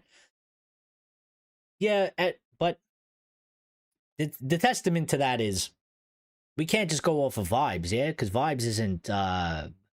It's an issue to me. You get the feel good factor. But I mean, how long did that last for Ali? He ended up getting sacked anyway. Rude obviously was interim, so he didn't really get the full chance. But, when he stepped in, he did make a difference and it was good. I think probably, if you look back to that period, maybe Ineos' biggest mistake was that they should have maybe just kept him as interim since he was doing decently good there. And then, just let Ruben come in the summer. And we would have a fresh manager right now, and nobody would be talking about last season and how many losses he had and how bad it would be. Maybe that would have happened this season, and it probably almost certainly would. But not bothered about silverware this season. We just want to get back into Europe. Well, yeah, I mean, well, listen. One of the ways that we can get back into Europe though is by winning the silverware, which is. I mean, we're not winning the Premier League. There's nothing else to really play for in terms of silverware. The only silverware that's there, Wise United fan, is the FA Cup. And if you win the FA Cup, you get into Europe, unless you finish, in a top 6 place in the league table. So, yeah, it's not really about the FA Cup trophy. Obviously, I'll always take trophies no matter what. But yeah, I think unfortunately, our trophy has become more or so the more important trophy is the European spot, which is a little bit like Arsenal um, under Arsene Wenger. But um, Wise United fan says, come January, we need two midfielders to strengthen our spine, a centre back and a new goalkeeper, and offload at least four players. Listen. I don't disagree with the need, but I hate to break it to you. Um, we're not doing that. There's no way. I mean, unless they surprise us all. But United haven't done business in January ever. That's been good. I mean, we signed Bruno in January. That was probably the last bit of good business we actually did. And that's only one player. We always manage to only sign one player. We can't get any loans. Like, I would go so much as to say, Wise United fan, and I don't understand why they don't necessarily do this, but get buy the one player that's a permanent part of the squad and bring in a player or two on loan. Like, I don't understand why we can't even do loans. Like, I get it. It's hard to do business in there. Prices are hard. Teams don't want to sell. The player you might have might not want to go in the middle of the season, so it's hard to get. But there are always players that are available on loan that, we can at least try and use in the middle of the season. Like, if we need a midfielder and you want Baleba, and Baleba isn't available, and Brighton are not going to let Baleba go in the middle of the season, and they're also asking for, I don't know, 150 million, yeah? Well, I'm not telling you to go panic buy a centre mid if the right one isn't available. But if there's a guy that's available for a loan, go get the guy on loan and put him in, and let's use him in the midfield to the end of the season. But 1 year we did a couple loans with Sabitzer and stuff. And thank God we did that, because if we didn't do that, we would have been in way bigger trouble. And I think for our squad and what we have and what we need in terms of that we're struggling and we still need more players and we still need to replace players.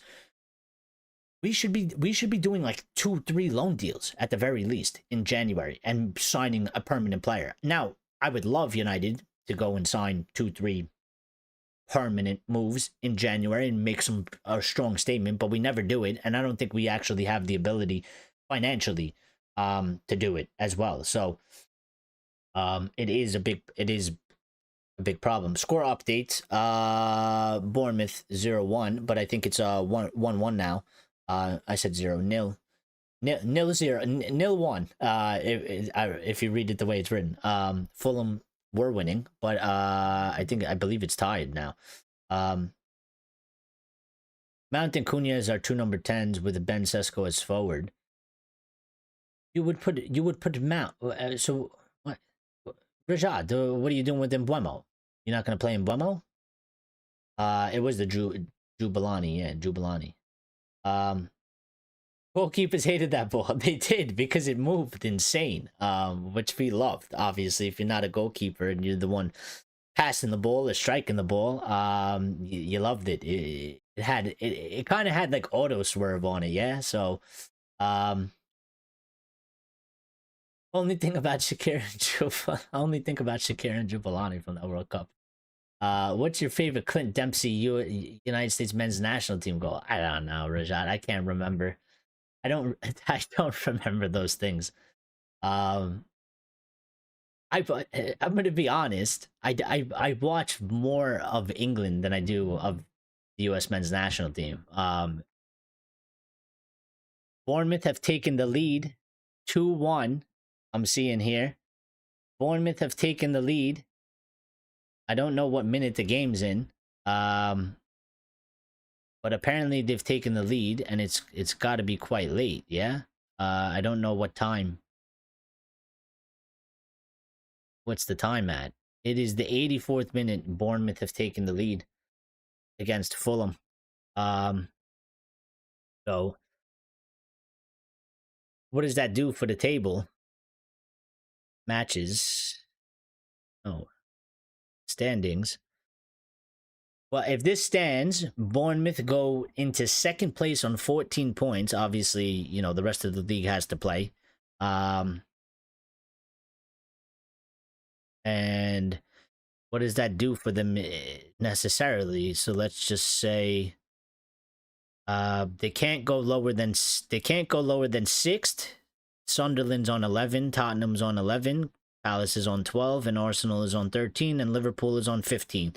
So they'll be anywhere between second place and sixth place. Sunderland are in sixth, so I mean, if they beat us, they can jump them tomorrow. City are on 10, so, and they're in seventh. So yeah, I mean, Justin Clouvier has scored and Semenyo has scored. So 2 quick goals by Bournemouth in this game. They scored in the 78th minute and they scored in the 84th minute to take the lead at home. Unbelievable. Unbelievable.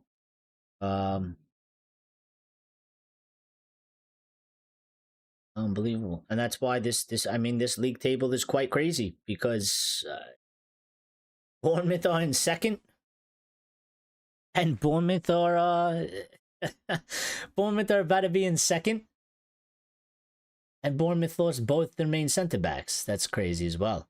Paulinho was available on loan. Yeah, I mean, there's always players available on loan. Will you take McKinney from Juve? I don't know enough about him to say if he's really good or not. I mean, I would take him on a loan, but we need a midfielder. I would probably go more with an Adam Wharton or that guy, I forgot his name, the 23-year-old from, I believe he plays at Middlesbrough. I think he's quite good as well. Clouvier with a beauty. I missed it. I'm gonna have to watch it later. So Clivert, I call him Clouvier. Clouvier. Yeah, Clivert. Fair enough. Fair enough. Fair enough. It is Clivert. It is Clivert. Why does it make sense? With the exception of Burnley, we tend to lose any team beginning with the letter B and is foreign. League this season. I think we're just going into Hackney. You said, yeah, Hackney. You think Hackney is overrated? I don't know. But you know what? Also, I mean, if you look at the England squad, not that you know, it's got to be an all English team, but if you look at the England squad just announced, we don't have a single player in the England squad, which is not typical for Manchester United. We've always had multiple players featuring in the England squad. The only player we got, and I don't even consider him our player, is Marcus Rashford. And he's alone at Barca, and he's literally not coming back to the football club. So I don't even consider him our player anymore. I consider him gone. But the technicality is he's on loan, and he's the only player. I mean, that kind of sends me a little bit of some warning signals as well. That, you know, where we don't have any English players coming through that are good enough. I mean, what's happened to that front? I mean, there's Kobe, obviously, but if he's not playing, he's not going to get in.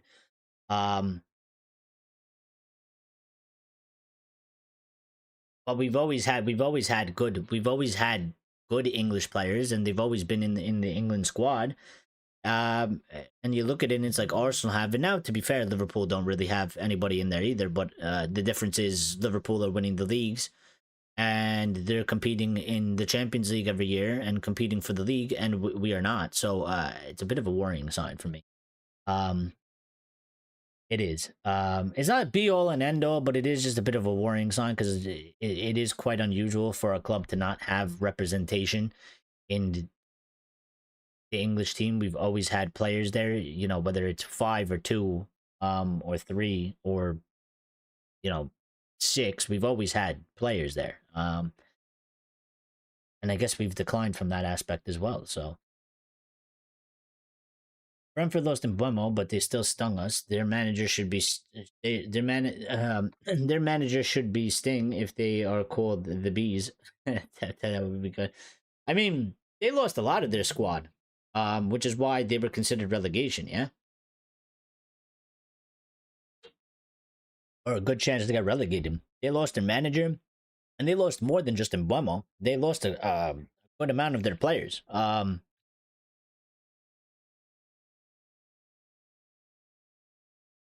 Oh, he has. Oh, yeah, he has another son as well, doesn't he? Patrick Clivert. He has another son. I forgot about that kid. Why doesn't Tuchel watch Mano or other countries have United players and any of them could? Why doesn't Tuchel watch Mano? There's nothing to watch a Mano. Mano's not really playing. There's nothing. There's nothing to watch. Mano's getting maybe like 20 minutes if he's lucky, if that, a match right now. He's not starting. There's nothing to really watch of Mano. And there's a quite numerous amounts of players that play in the midfield in England that are playing 90 minutes week in, week out. Those players are obviously the ones that they're always going to get selected. And also, to be fair, Kobe has been struggling a little bit. He has been struggling a little bit. I think he can unstruggle himself if he gets more time and more chances, but he has been struggling a little bit. And his form has dipped a little bit. So,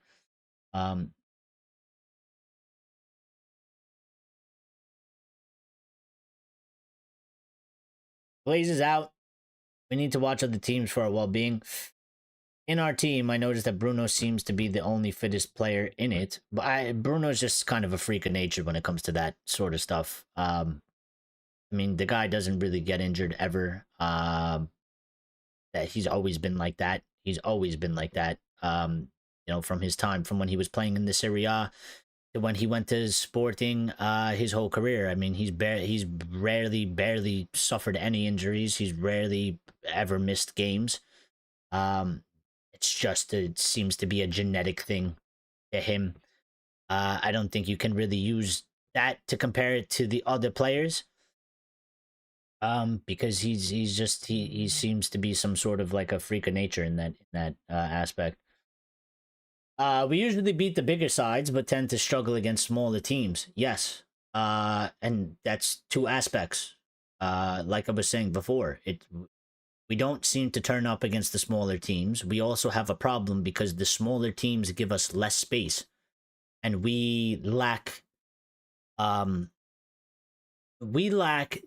ideas of creativity. Yeah, we lack execution. We do. We lack.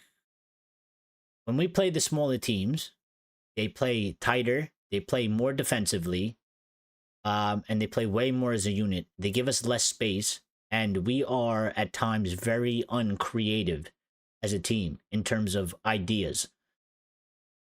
Not creating per se chances, but trying to problem solve on the pitch, trying to unlock defenses. So when we play these smaller teams, they usually tend to play like that. They don't play very open because they can't. They'll get exposed every single match and they won't win a match.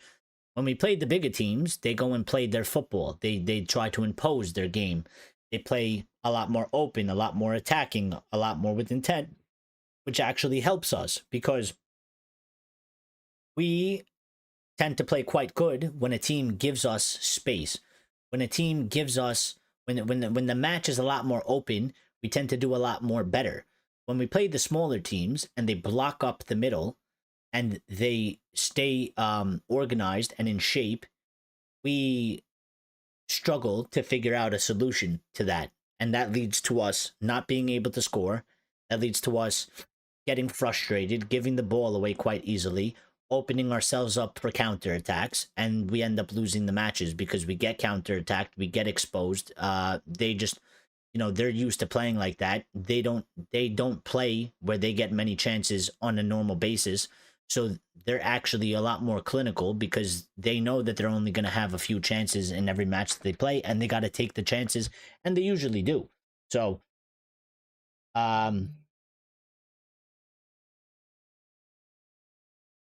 is Bruno really Superman? Nobody ever gets the kryptonite out. I mean, the guy, in terms of physique, if you go look at his injury record, I mean, he's basically like non-existent. He doesn't really have one. I mean, think about his time at United. I don't think he's missed a match because of injury.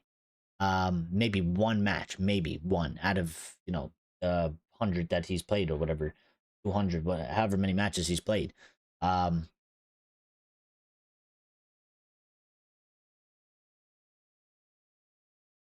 We seem to hate playing Brighton as Welbeck seems to score against us and they win. There's a couple teams that have our name, yeah. So um it'll be a surprise if we beat Liverpool and Bournemouth win the next game and go top. Yeah, I don't I listen, I mean I don't know what's gonna happen in the Liverpool match. I don't think our team is very weird and I just don't know. Nobody knows what they're going to give us, which is a problem. The manager doesn't know what they're going to give us. I don't think the players know what they're going to give us.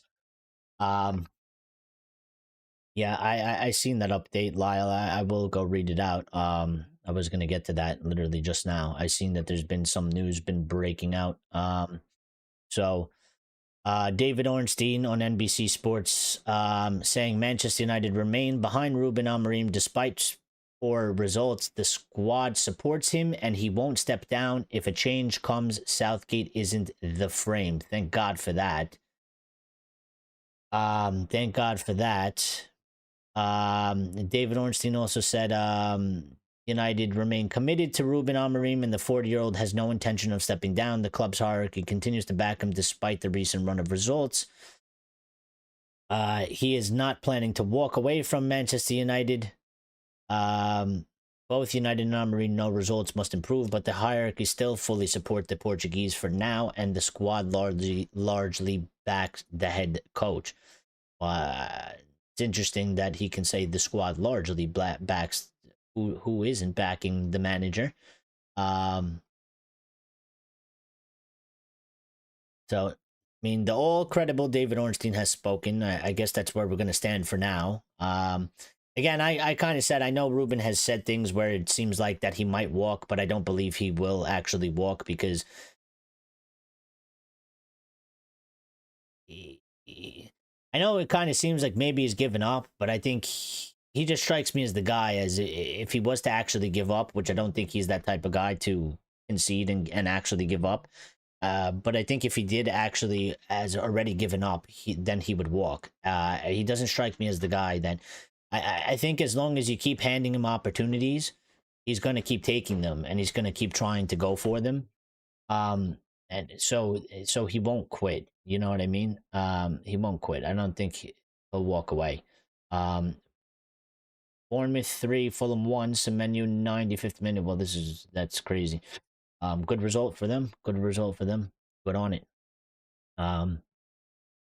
Good on it.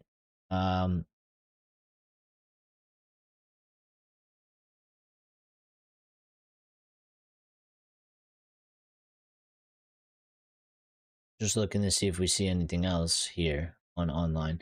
Darren Fletcher has entered the running. This is coming from the Sun though, so you know this is bullshit. But Darren Fletcher has entered the running to become Manchester United caretaker manager if Ruben Amorim is sacked. Well, we might as well just get Carrick at that point. Or call a brood. But Fletcher's he's got his position in charge of what he's doing. Why do you got to do that? But yeah, this is from the Sun. Pressure is mounting on Amorim, although he is not understood to be close to the sack. But if results do not improve, Amorim could be let go at some point during the season, leading to the possibility of a caretaker manager. United figures have been dazzled by Fletcher's work ethic and are convinced that he is destined to become a top manager. Well, I would tell the United figures, whoever they are, but there seems to always be these figures at Manchester United. And I don't know who these figures are because they're never listed by name. But apparently these guys have the most influence and say, and it's not even Sir Jim Ratcliffe or the Glazers. It's some random figures. They seem to be dazzled. Well, I tell you what,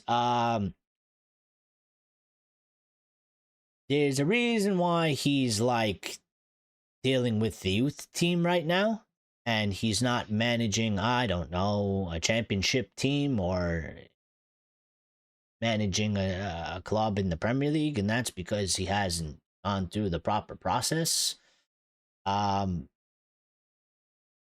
So I think it would be quite crazy if they're looking at this and they're saying they're dazzled by his work ethic, like that's gonna work itself out.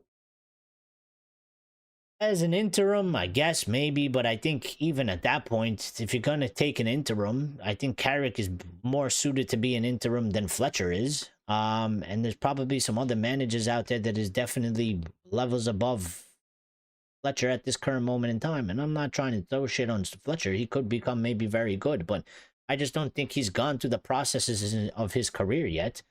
To get that, I think that would be weird. That would be very weird. Um, but again, this is coming from the Sun, so it's probably it's like 99.9% bullshit. Yeah. I think if we were get an interim, I don't think, unless we completely have no options, I don't think we'll see Darren Fletcher. But David Ornstein said that he is assured that Gareth Southgate is not in the frame for the Manchester United job should it become available. Well, that is the best news that we've ever gotten all day ever.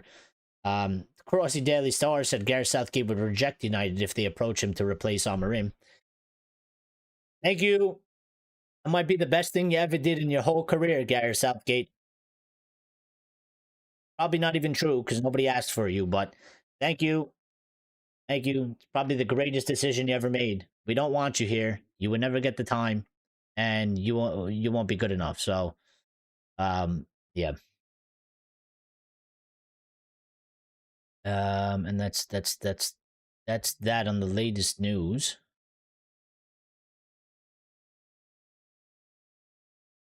Let's see.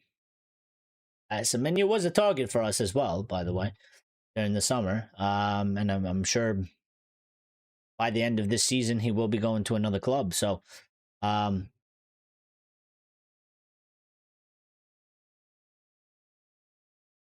don't need pasta glue as manager, as Forrest have yet to win a match, and of course Harry Potter is free after the sacking. Nah, I mean he's not good.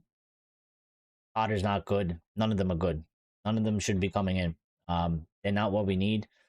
Postecoglou, I mean, that's just on the owner of Nottingham Forest. I mean, they were playing one way. They essentially did what we did. Yeah. I mean, to a certain extent, but only the fact was that Nuno was actually doing a good job there and had them quite high and was actually being quite successful. But what they did was, again, it's like night and day. The way Nuno plays and the way Nuno had them playing compared to the way Ange plays is literally night and day. It's totally opposites of each other. And if you have a squad performing quite well, playing in a more defensive fashion like Nuno plays, and you then sack him and get somebody like Ange, who plays obviously totally opposite, high pressing, very open, well, no shit. I mean, everybody knew that it wasn't going to work. And he's going to get sacked, but it's just a stupid decision that they made. So, there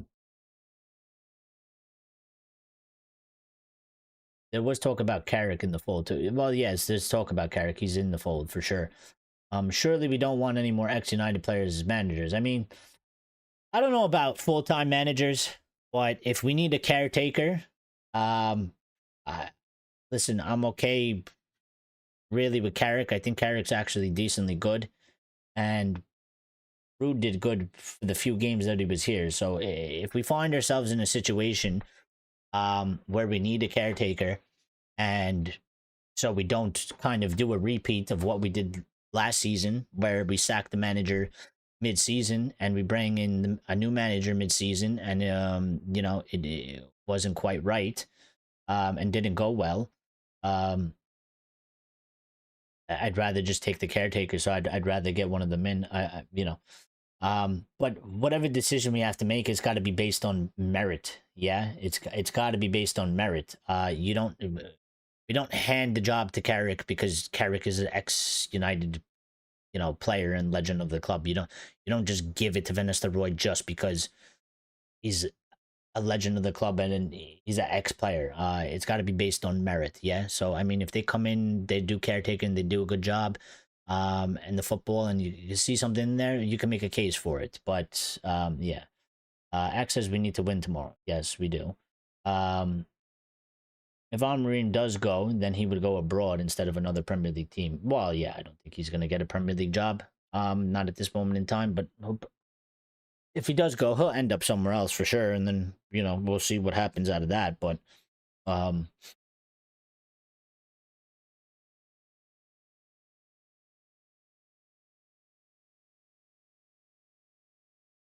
only manager I want full time, Michael Carrick, Ruud van Nistelrooy, and we have physically better players. I mean, why though? Because they're legends of the football club. Because I don't think that and that translates to success either. I think we should be picking the best possible manager out there that has the most experience, that has the best record and the best style of play for the players that we have. I think that's who we should be getting. United should win tomorrow with Bruno and Buemo and or Sesko. Every little helps with our goals. Well, yeah. So, listen, but we're gonna get out of here. Show's gone on long enough. It's a good Friday freestyle. Shout out to all of you. We will be live tomorrow after the match, so make sure you get involved and you get around. We're going to do what we like to call here the Red Devil recap, and we will be recapping the match. We'll be doing live player ratings. We're going to discuss the match. Hopefully, we can discuss the match in a positive light, that we get a win, and we get 3 points heading into the international break. We need to win. There's no other way about it. A draw is not good enough, and a loss is obviously the worst possible result. So it's either win or lose tomorrow. Regardless of if we don't get the win, then it's a loss. Even if it's a draw. So we need to win. Ruben needs the win. The team needs the win. We need the win. We need some positivity. We need something positive to go into this sort of international break and hold us over. If we lose, we're just going to spend the next 2 weeks talking about the manager being sacked. So I would kind of like that to not be the discussion, because it's actually quite boring, because again, we don't really have any say over we don't really have any influence of that happening. And with David Ornstein's update that just came out, I think they've made it quite clear that probably even a loss tomorrow, his job won't be, he's not going to lose his job. He'll be here for Liverpool. He'll probably be here after Liverpool as well, even if we lose that match. So, Wise United fan says, I have enjoyed the first stream. Hope to catch the next stream. Have a good night. Oh, well, we enjoyed you here. You were very, active in the chat, and we always welcome that. And thank you for sharing your opinions. And again, welcome here. It was nice to meet you. And hopefully, we see you on the next one, and the one after that, and the one after that. And we will be live after the match. So, whatever time the match ends, 30 minutes after, if you're available, whatever, feel free to hop in. We'll discuss how the match went, and we'll talk about some other things as well. Wise United fan says possible 3-0 win.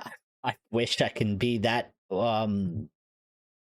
I wish I could be that, I guess, hopeful or wishful. I don't think it's gonna go in that way. I think if anything, I think we're gonna concede for sure. And if we do win, it'll probably be a 2-1. In some sort of sense. Actually, right before we get out of here, I will just hit a little bit of the statistics between United and Sunderland. Sunderland, last 5 matches, they're sitting in 6 right now. They have a loss, a win, 2 draws, and a win. We have a draw, a win, a loss, a win, and a loss. So they're on better form than us. They haven't lost in 4 matches. And we, obviously, we can't win back-to-backs. So there is that. We haven't played them. The last time we played Sunderland was when Mourinho was in charge. Head to head, we obviously have a better record, but that goes back into time, so it's not really up to the current times, but a little bit of statistics, a little bit of trends, the way both teams are playing. Sunderland, like I just said, no losses in 4. Manchester United have been without a clean sheet in 11 matches. 11. So that is a problem. And we can't stop conceding, which is what I'm saying. If we do win the match tomorrow, we're going to need to score some goals because we're going to concede at least 1. Yeah? That's quite clear and obvious. We have not been able to break that trend. 5 out of the last 5 matches we've played, there has been at least 3 goals scored. 5 out of the 6 last matches Sunderland have played, there has been less than 3 goals scored. So, you know, it could be one that might not go too high. Maybe it'll end up in a draw. And 5 out of the 6 last matches we have played, both teams have scored. So not only have we not kept a clean sheet in 11, but 5 out of our last 6 matches, which is essentially basically all the matches we played in the Premier League so far this season, both teams have scored. So at the very least, I mean, we are conceding, but we are scoring in the matches as well, which is what I'm saying. To win tomorrow, we need to take our chances. We need to be clinical. We need to score as many goals as possible. We need to try and get 3. We need to, I think if United go and score 3 goals in the match tomorrow, I think we win the match, regardless of whatever else happens. If we manage to get 1 and we struggle to get the second, I think there's probably going to be a very good chance that either we end up drawing and dropping 2 points, or we end up losing 2-1 to Sunderland. So, yeah.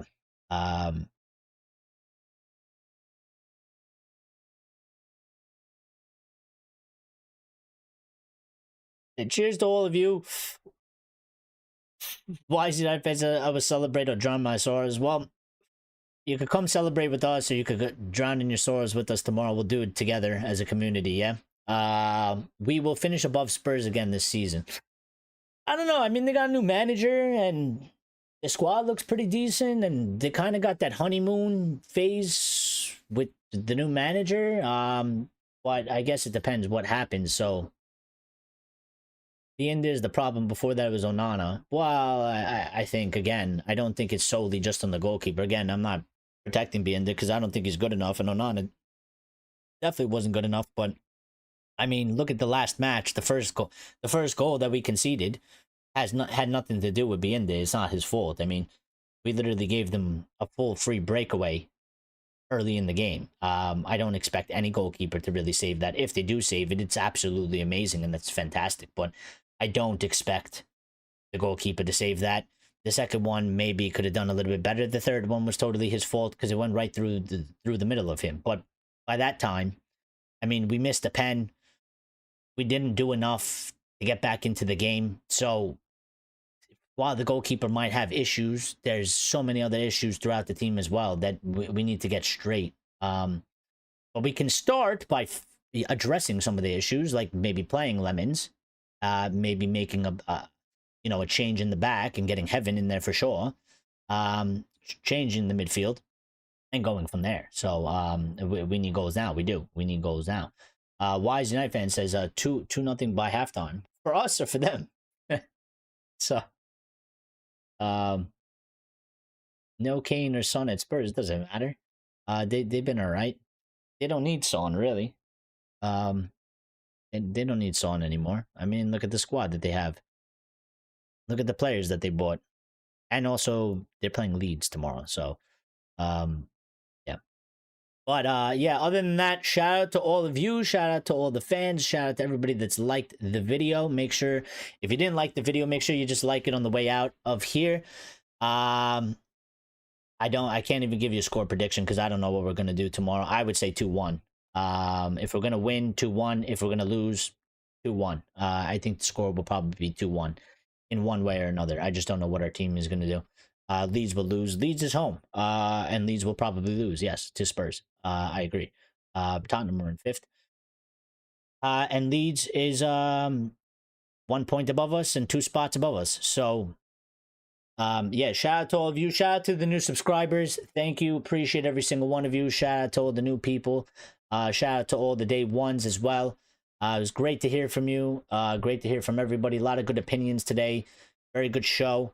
We'll speak and see each other tomorrow after the match. We're going to do live player ratings. We're going to discuss the match. And we might do a double tomorrow because if I plan on doing this, I think I'm going to do 2 1-hour streams each. One will be, discussing the match after, and then we'll go live later on about the same time we went live today, which is 8 p.m. UK time, and we'll discuss any sort of fallout and news that comes out of whatever the result is. Depending, obviously it'll be different if it's a win or a loss, so we'll see.